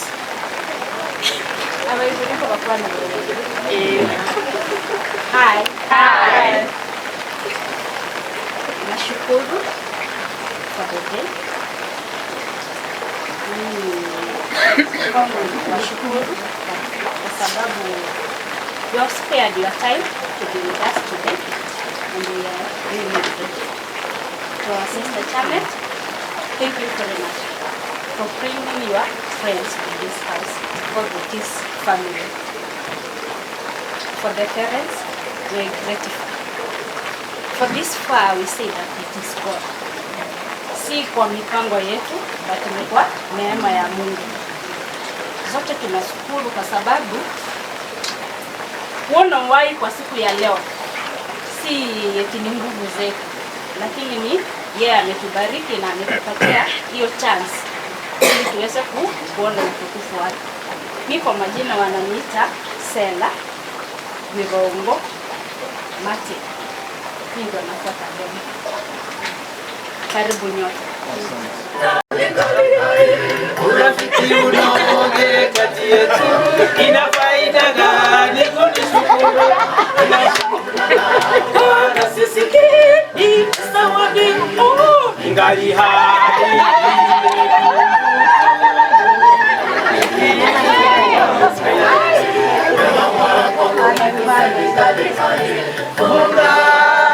Zawadi yangu ni kushukuru, usingoje nikilala nikukumbuke, gharama zote nikishalala vyote ni kazi bure.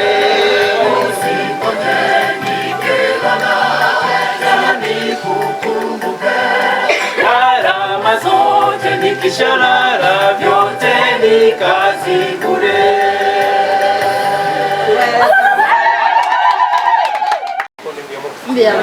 Kwa wageni wale wametutembelea hapa na wasalimu mjambo. Nataka niwashukuru ninyi wote kwa sababu mmepita hapa leo. Sister, it's never obvious that friends watembelea wazazi. My dad said, but I think this is the first thing and a very new one in the village.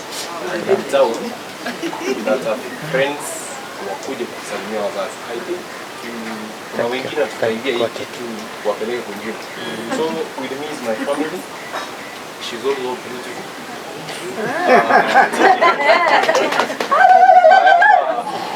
I have two ladies and one boy. So bro, Ash, wapi? So familia ya mzee, my dad and my mom there ni kubwa na inaendelea kukua kubwa. So Mungu awabariki for whatever you are doing, and serving God makes you beautiful. Amen. Vile my sister said, nilidhani ni wale watu wanakuja na kuja. But I think vile mko hivi, kuna wengine mko na miaka kidogo mingi kunishinda, but serving God you remain young and young. So thank you very much and God bless you. Amen. Hi. I'm thinking you never. Makamu wa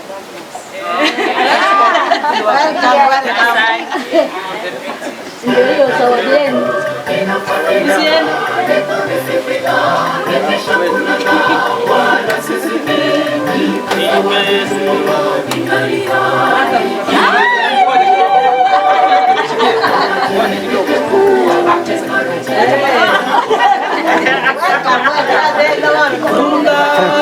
Nó một cái số điểm này em bơi tay vào là một chén xem bao tay có nhà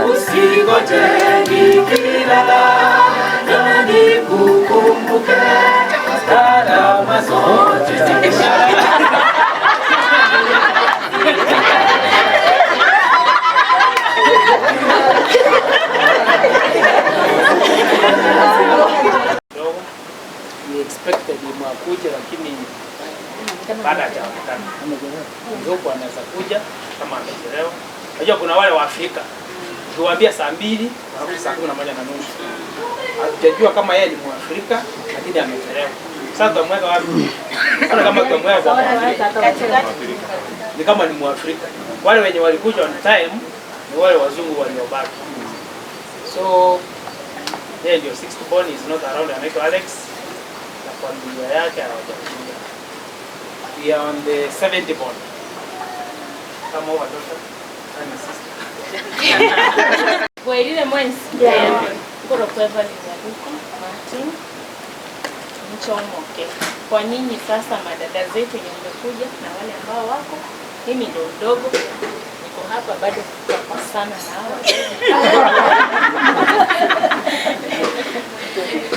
Ndio sababu wako cheerful hivyo. So tunawakaribisha sana. Asante kwa kufika.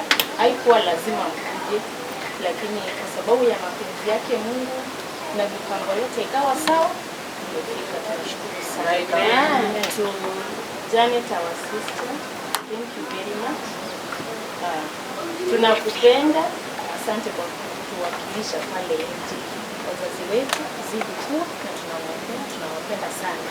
Mwarure kuna Janet mkiri niteresi kule ito isikariga. Martin imekuwa jina kubwa na tunashukuru sana. Tutawatakia kila la heri mtakapoenda. Shatuma.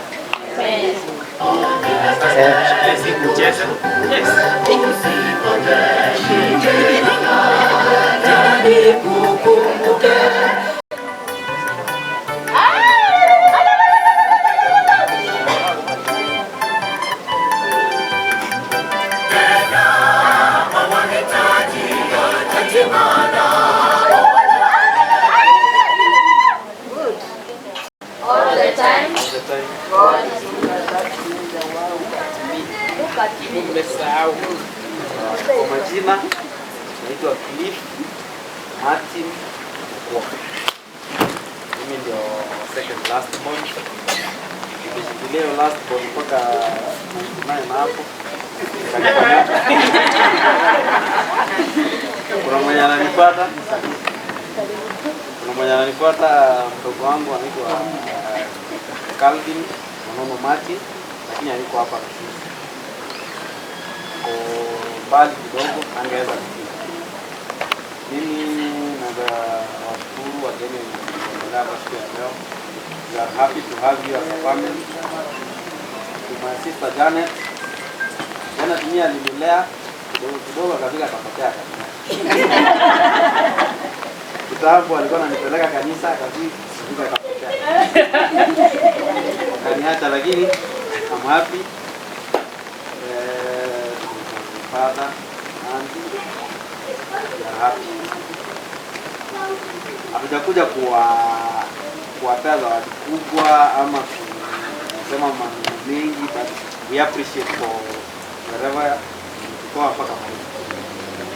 It's joy of every parent kuona watoto wake wanaendelea vizuri kiafya, kimaisha, kifuraha ya kila mzazi. So zile sacrifice zote watoto wetu wametufanyia, uncles, aunties, tana aunt, tunawashukuru sana. Mimi niko na familia, niko na bibi na mtoto mmoja. Bibi yangu anaitwa Emily Mora. Ni mgonjwa, angeweza kuja, so ndio nitamwakilisha. Niko na mtoto msichana anaitwa Jiwa Lekesani. Wote wamewasalimia wenye wako. We are happy to have you. Ukirudi, we wish you safe journey mpaka mahali. Thank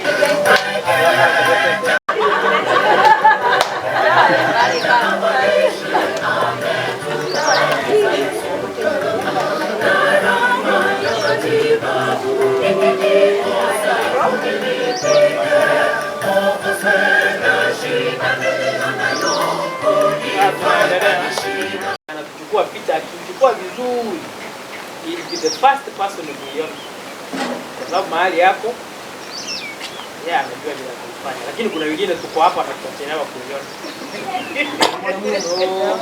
Hapo tutafungia familia hapo, lakini kwa sababu tumejumuika na nyinyi wote kwa familia ya watu 18 mpaka wale wenye wako absent, I feel the pleasure mkuja hapa wote. The 18 children of Fred Martin. Tuonane wote. Let me start. 18.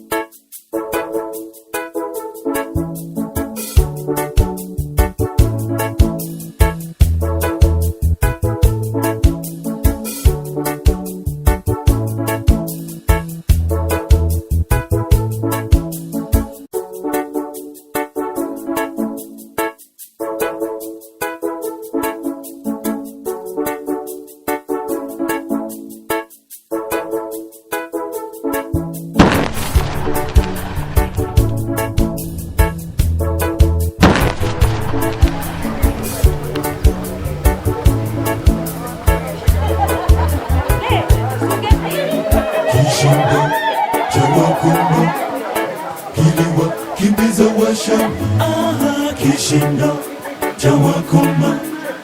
Kiliwa kimbiza washami, kishindo cha wakoma.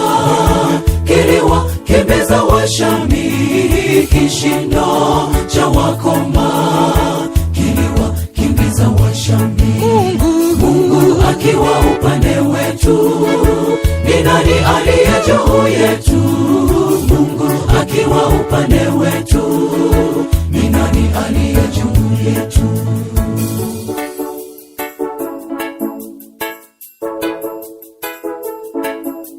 Njaa ilipowakabili wenye ukoma waliotengwa, wakasema kuliko tufe hapa kwa njaa, ni bora twende kambi la Washami. Ni maadui zetu siku zote, twendeni tuombe chakula, na tena huenda tukauawa, lakini bora twende kambi la Washami.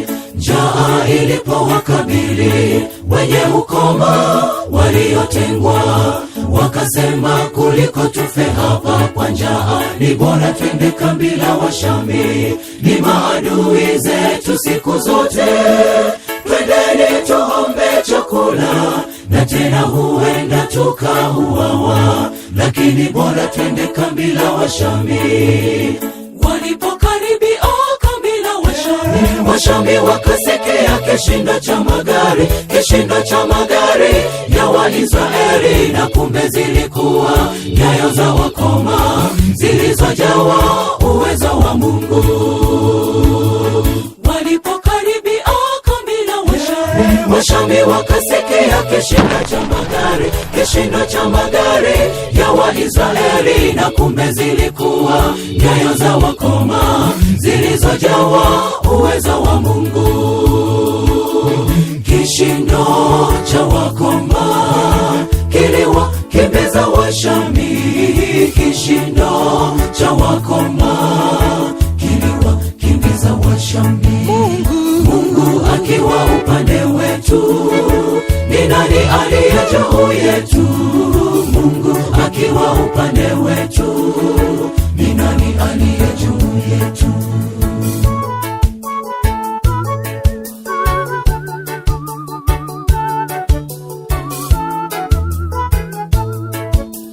Wahitaji msaada ndugu, je watambua kwamba yuko Mungu awezaye kurahisisha magumu tusiyoyaweza? Wahitaji msaada ndugu, je watambua kwamba yuko Mungu awezaye kurahisisha magumu tusiyoyaweza? Waweza kumwita Elishadai, waweza kumwita Adonai, waweza kumwita Elohimu, Mungu aliye karibu na watu.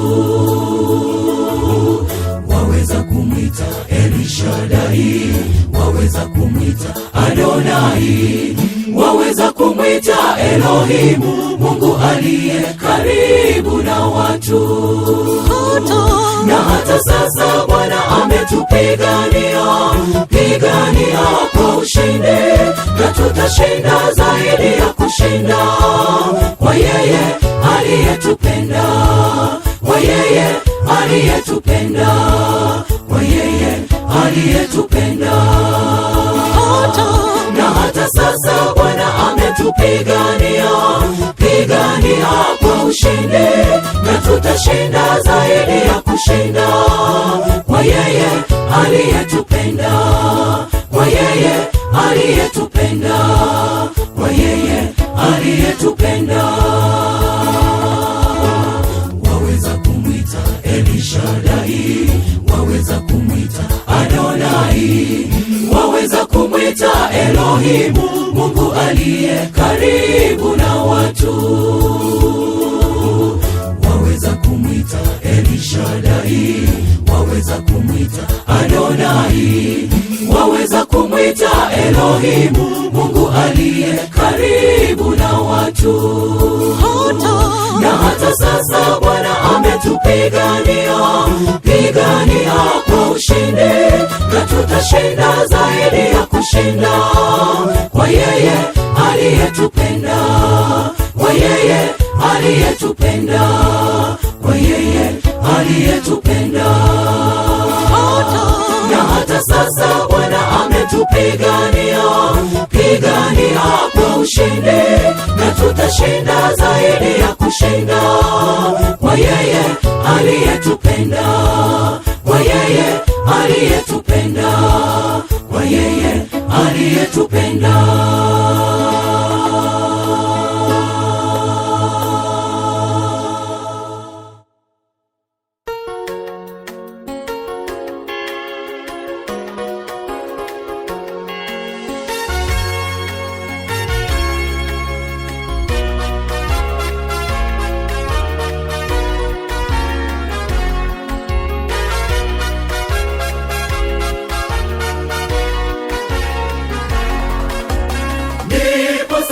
Akatwa ajiwe na kulisimamisha kati ya Mispa na Shani,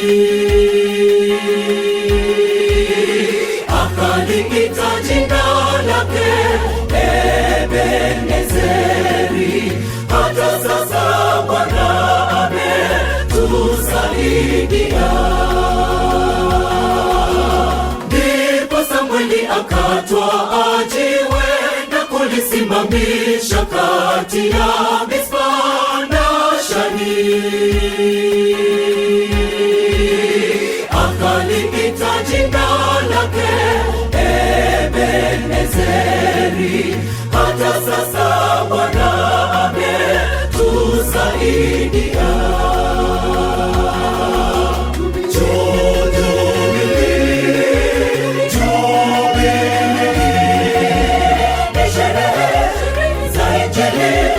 Shukuru Mungu wa mbinguni kwa umbali huu, ni Mungu tu. Sherehe za Injili kumshukuru Mungu wa mbinguni kwa umbali huu, ni Mungu tu.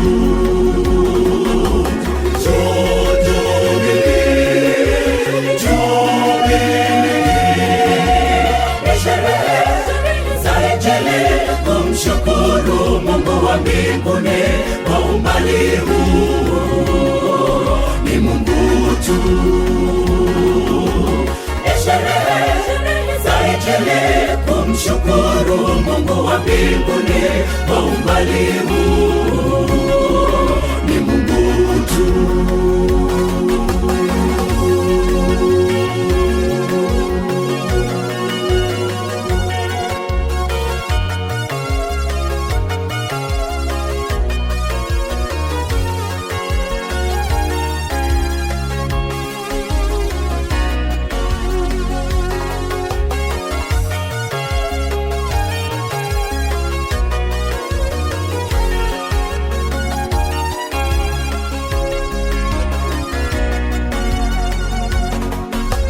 Tunakushukuru Bwana kutufikisha umbali huu, tangu moto wa Injili ulipo washwa hapa kulia, bado tunakuomba, linda imani zetu. Roho wako aliongoze kanisa lako leo. Tunakushukuru e Bwana kutufikisha umbali huu, tangu moto wa Injili ulipowashwa kwa kulia, bado tunakuomba, linda imani zetu. Roho wako aliongoze kanisa lako leo.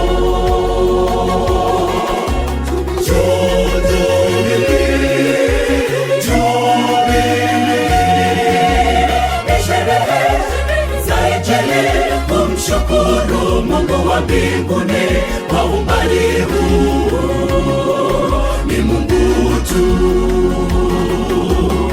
Sherehe za Injili, kumshukuru Mungu wa mbinguni kwa umbali huu, ni Mungu tu.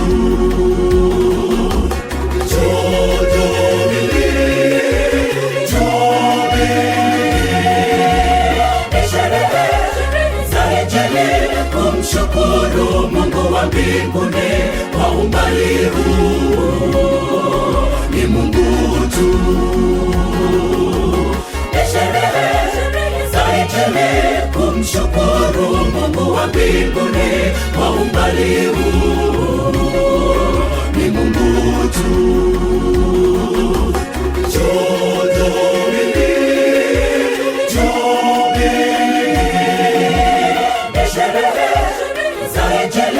Kumshukuru Mungu wa mbinguni kwa umbali huu, ni Mungu tu.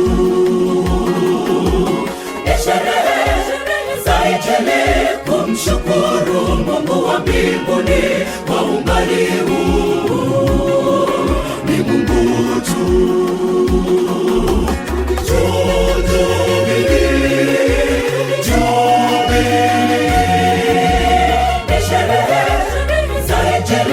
Kumshukuru Mungu wa mbinguni kwa umbali huu, ni Mungu tu. Sherehe za Injili, kumshukuru Mungu wa mbinguni kwa umbali huu, ni Mungu tu.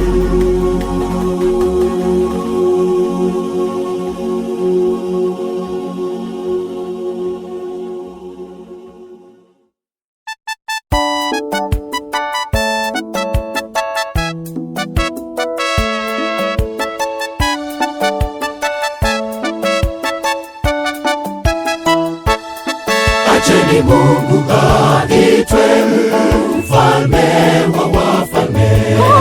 Hakuna mwingine kama yeye na hata kuwepo.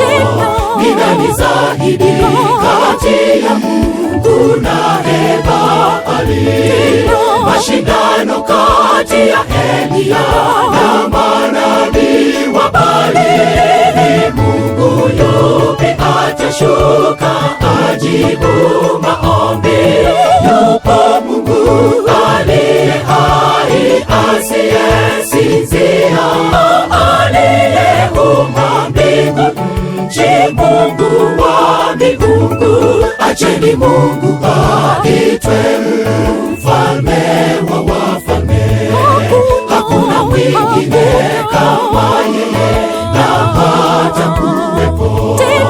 Ni nani zaidi kati ya Mungu na Baali? Mashindano kati ya Eliya na manabii wa Baali.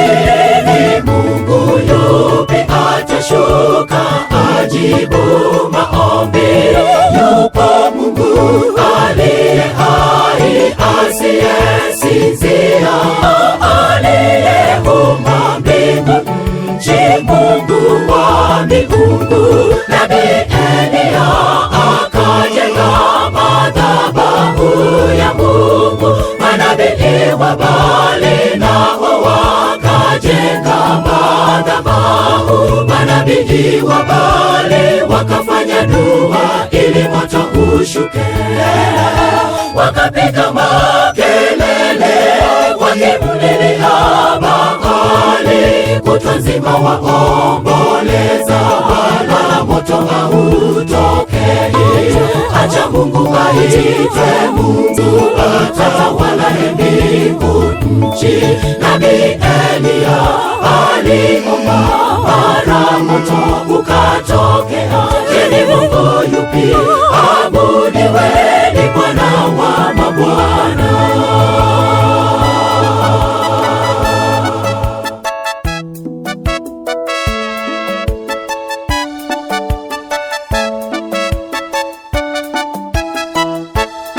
Mkumbuke ilitabiriwa watakuja watu kwa jina la Yesu, wahubiri tuwapambanue.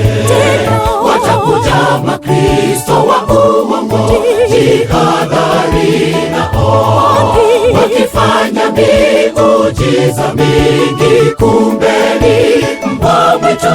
Tazama, watawapotosha hata wateule wenye hekima peke yao watawatambua, wakikataa madangano na maasi yao. Mkumbuke ilitabiriwa watakuja watu kwa jina la Yesu, wahubiri tuwapambanue.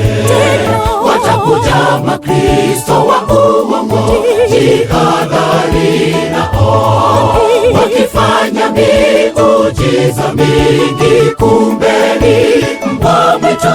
Tazama, watawapotosha hata wateule wenye hekima peke yao watawatambua, wakikataa madangano na maasi yao. Nabii Eliya akajenga madhabahu ya Mungu, manabii wa Baali nao wakajenga madhabahu. Manabii wa Baali wakafanya dua ili moto ushuke, wakapiga makelele wakimlilia Baali, kutwa nzima waomboleza, wala moto hautokei. Acha Mungu aitwe Mungu, atawala mbingu nchi. Nabii Eliya aliomba, mara moto ukatokea. Je, ni Mungu yupi abudiwe? Ni Bwana wa mabwana. Nabii Eliya akajenga madhabahu ya Mungu, manabii wa Baali nao wakajenga madhabahu. Manabii wa Baali wakafanya dua ili moto ushuke, wakapiga makelele wakimlilia Baali, kutwa nzima waomboleza, wala moto hautokei. Acha Mungu aitwe Mungu, atawala mbingu nchi. Nabii Eliya aliomba, mara moto ukatokea. Je, ni Mungu yupi abudiwe? Ni Bwana wa mabwana. Ibada ya sanamu ni chukizo, tena ni kufuru kwa Mungu. Hasira ya Bwana ni juu ya waabudu wa sanamu.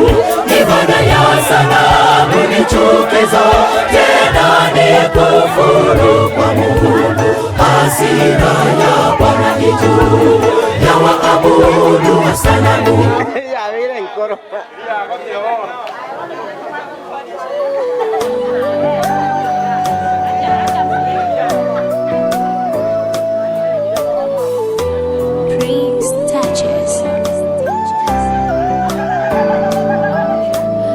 Mbali tumetoka na mahali tumefika, ndiyo maana ninatambua kwamba wewe ni Ebeneza. sio kwa uwezo wangu, ila ni kwa uwezo wako. Mahali nimefika Baba, acha nikushukuru. Bwana umenisaidia nifike mahali nimefika. Bwana wewe. Oh yes, yes. Listen.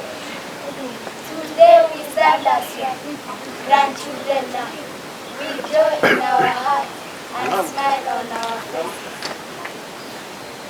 We thank God for your life, love, and years. Grandpa, Grandma, wise and good, having you with us today is not by favor, but by God's grace, keeping you alive, surrounded by His care and protection. We love you more. May God bless you in a special way.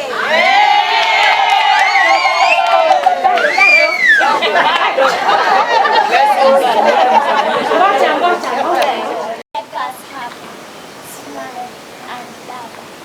Your hearts are love. Your hearts are true.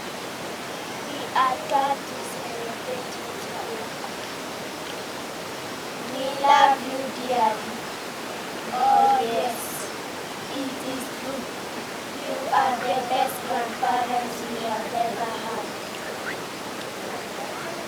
Our prayers today, God bless you, give you good health, surround you with His love, keep you safe, give you long life, strong and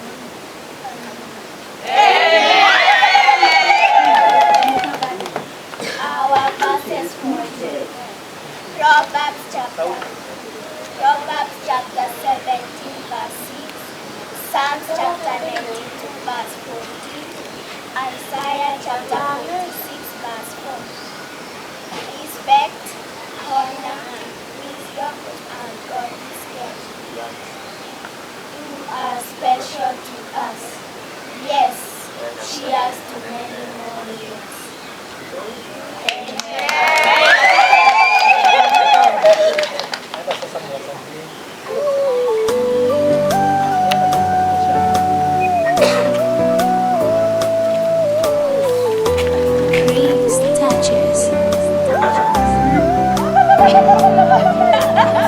Mbali tumetoka na mahali tumefika, ndiyo maana ninatambua kwamba wewe ni Ebeneza.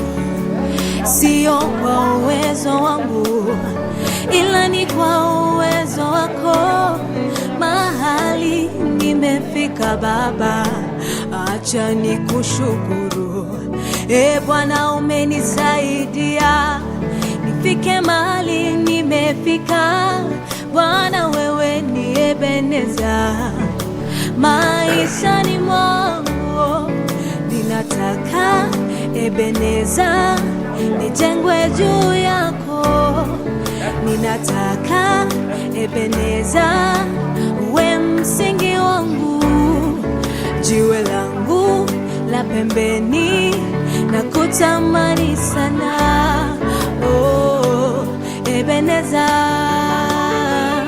ni jiwe langu. Oh, Ebeneza ni jiwe langu. Nataka maisha yangu yajengwe juu yako. Ninataka ndoa yangu ijengwe juu yako Baba. Ndoa zilizojengwa juu yako Yawe hazivunjiki kamwe. Nyumba zilizojengwa juu yako Yawe hazivunjiki kamwe.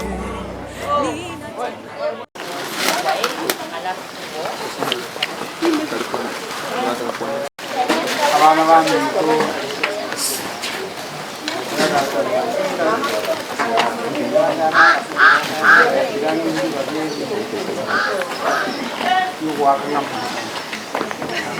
kabisa. My daughter Janet, Nico Capelis, our Bayo, prepare. This is a special occasion. When let the more extend both parents, the husband side, and then your mom side. Both stand to both sides. Dia kamera, kanga kerja di bicara dengan mereka. Apa nak kau baca? Kanga apa ni kau coba deh. Mucha. You have come. You have witnessed. Kena kiabene. Kena kiabene. Kita kalau kita apa cahaya. Officers. Kasi awa ganwa parents. You have seen the family. Family yana na waya ngane ka bantu kianda. Babir batali ngona mamo. Actually go to Sonia bana 9. It's not a joke. It's not a joke. That's why you see the home is very sexy. Just be nagaji chikoroba na mwana kuitokeri chikoroba lakini chikoroba nchi alengi ya kubwa abana abana na wengi ticha eti mumura ticha eti muiseke boss na abana iyo muiseke umayetega akachenga kuchia ngabwa to muyuko na jana kamili ochenga uchia se tato muamo asarute ando chenga uchia ri sakorete sakieti. So you also extend the same. My sincere thanks. Ngeko ni sinasa. Nasa na ro graya usikiapo. Without God, I have started with the Pinana country. Kera mungu wetu tufanye kile mvosokano na ila mingine koja. I want to pray God. Ekera moko genda. You have all the God's child mercies. Iba ikinka una kile na mwezi. Ese chibuchiane. I call it wonderfully well. Because the witness is patient. This is an auspicious occasion. Yani, also, ordinary the best. Yeah? A great doctor and calling Gana boy, Nanja, in the morning. So, that's not a joke. Carrying you, my profile. And some more Kogenda, and more the same. Otherwise, I wish you every success. I wish you the best journey back. I wish you long life. Thank you so much. And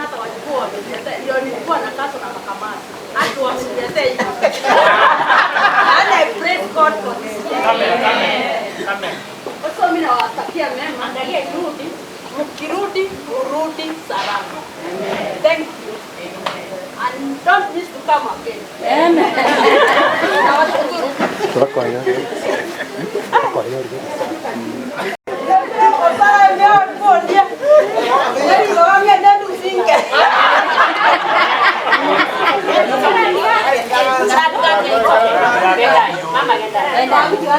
Mama genda yo. So, wakambia monekera na ntu mwatu wali ni mo wakoma bono kwa tende ni ibadeli ya kijana nero kwa tele hapo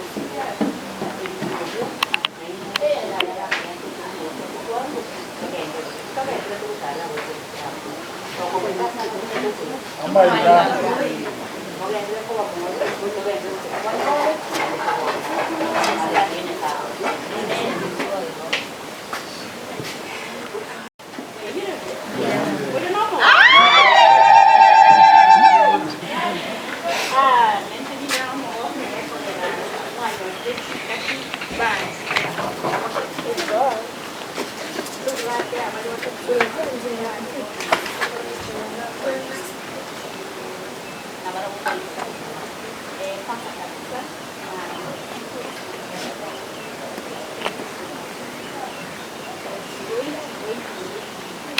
I didn't want it, and I thank God for it. So at this time, I like but isn't it? Yes. But sasa imefika wakati ambapo tutaachana because Nairobi ni mbali. Ili tufike mapema, kuna wengine wataenda kazini kesho. So ni vizuri tufike mapema ili watayarishe. Lakini kabla sijawa release, ningependa kuna uncle mmoja amekuja late na aunts wangu wa ine. Just muamke niwapatie zawadi zenu. Yes. Uncle Orendi. Hii zawadi ni unanikumbuka. Asante sana msichana yangu. Hata tangu aende huyu msichana niko na historia kidogo. Nimekosa kelele yake hapa in fact, nyumba yangu ndio hiyo hapo. Kila wakati akija mara moja tunasikia kicheko. Anapenda kucheka tu kila wakati. Hata sio yeye peke yake, wote watoto wa mwalimu ndugu yangu. Asante sana msichana. Asante sana. Asante sana. Asante sana.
Mimi nimemaliza kwa na marafiki sasa naomba niwakaribishe kwa chakula ambacho kiko mbele yetu hapa tuweze kula.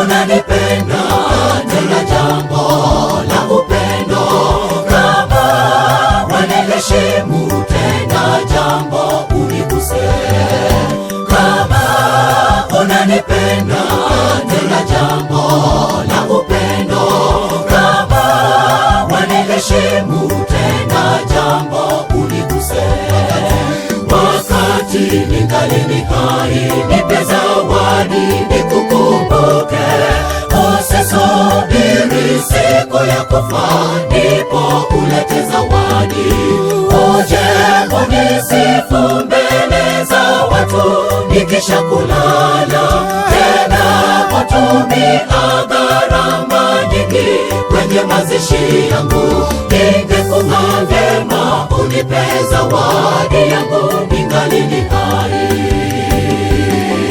nipe zawadi yangu ningali hai, urafiki unoge kati yetu, ina faida gani kunisifia nikisha kulala wala sisiki, nipe zawadi ningali hai, iwe kumbukumbu wakati wakati nikikugua unifariji, wema wako uniguse ningali hai. Fungasha zawadi yako niletee nikushukuru, usingoje nikilala tena nikukumbuke. Karama zote nikishalala vyote ni kazi bure, usingoje nikilala tena nikukumbuke. Karama zote nikishalala vyote ni kazi bure.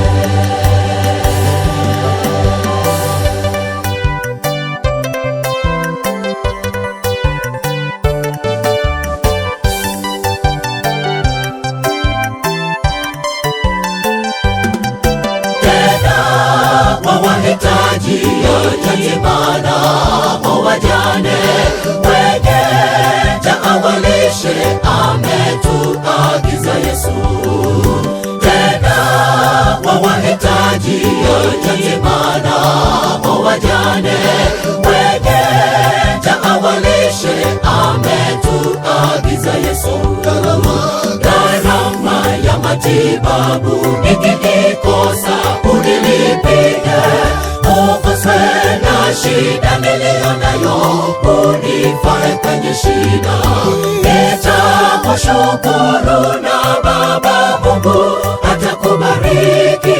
Tenda wema ijapo ni kidogo, onesha huruma. Tendo lako moja la huruma halitasahaulika. Nipe zawadi yangu ningali hai, urafiki unoge kati yetu. Ina faida gani kunisifia nikisha kulala wala sisiki? Nipe zawadi ningali hai, iwe kumbukumbu. Wakati nikikugua unifariji, wema wako uniguse ningali hai. Fungasha zawadi yako niletee nikushukuru, usingoje nikilala tena nikukumbuke.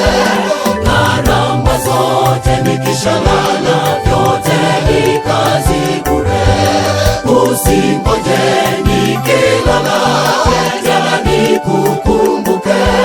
Karama zote nikishalala vyote ni kazi bure. Nipe zawadi yangu ningali hai, urafiki unoge kati yetu. Ina faida gani kunisifia nikisha kulala wala sisiki? Nipe zawadi ningali hai, iwe kumbukumbu. Wakati nikikugua unifariji, wema wako uniguse ningali hai. Fungasha zawadi yako niletee nikushukuru, usingoje nikilala tena nikukumbuke. Karama zote nikishalala vyote ni kazi bure, usingoje nikilala tena nikukumbuke. Karama zote nikishalala vyote ni kazi bure. Nipe zawadi yangu ningali hai, urafiki unoge kati yetu. Ina faida gani kunisifia nikisha kulala wala sisiki? Nipe zawadi ningali hai, iwe kumbukumbu. Wakati nikikugua unifariji, wema wako uniguse ningali hai.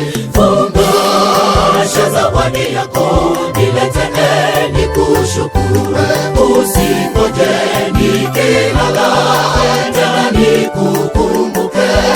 Karama zote nikishalala vyote ni kazi bure, usingoje nikilala tena nikukumbuke.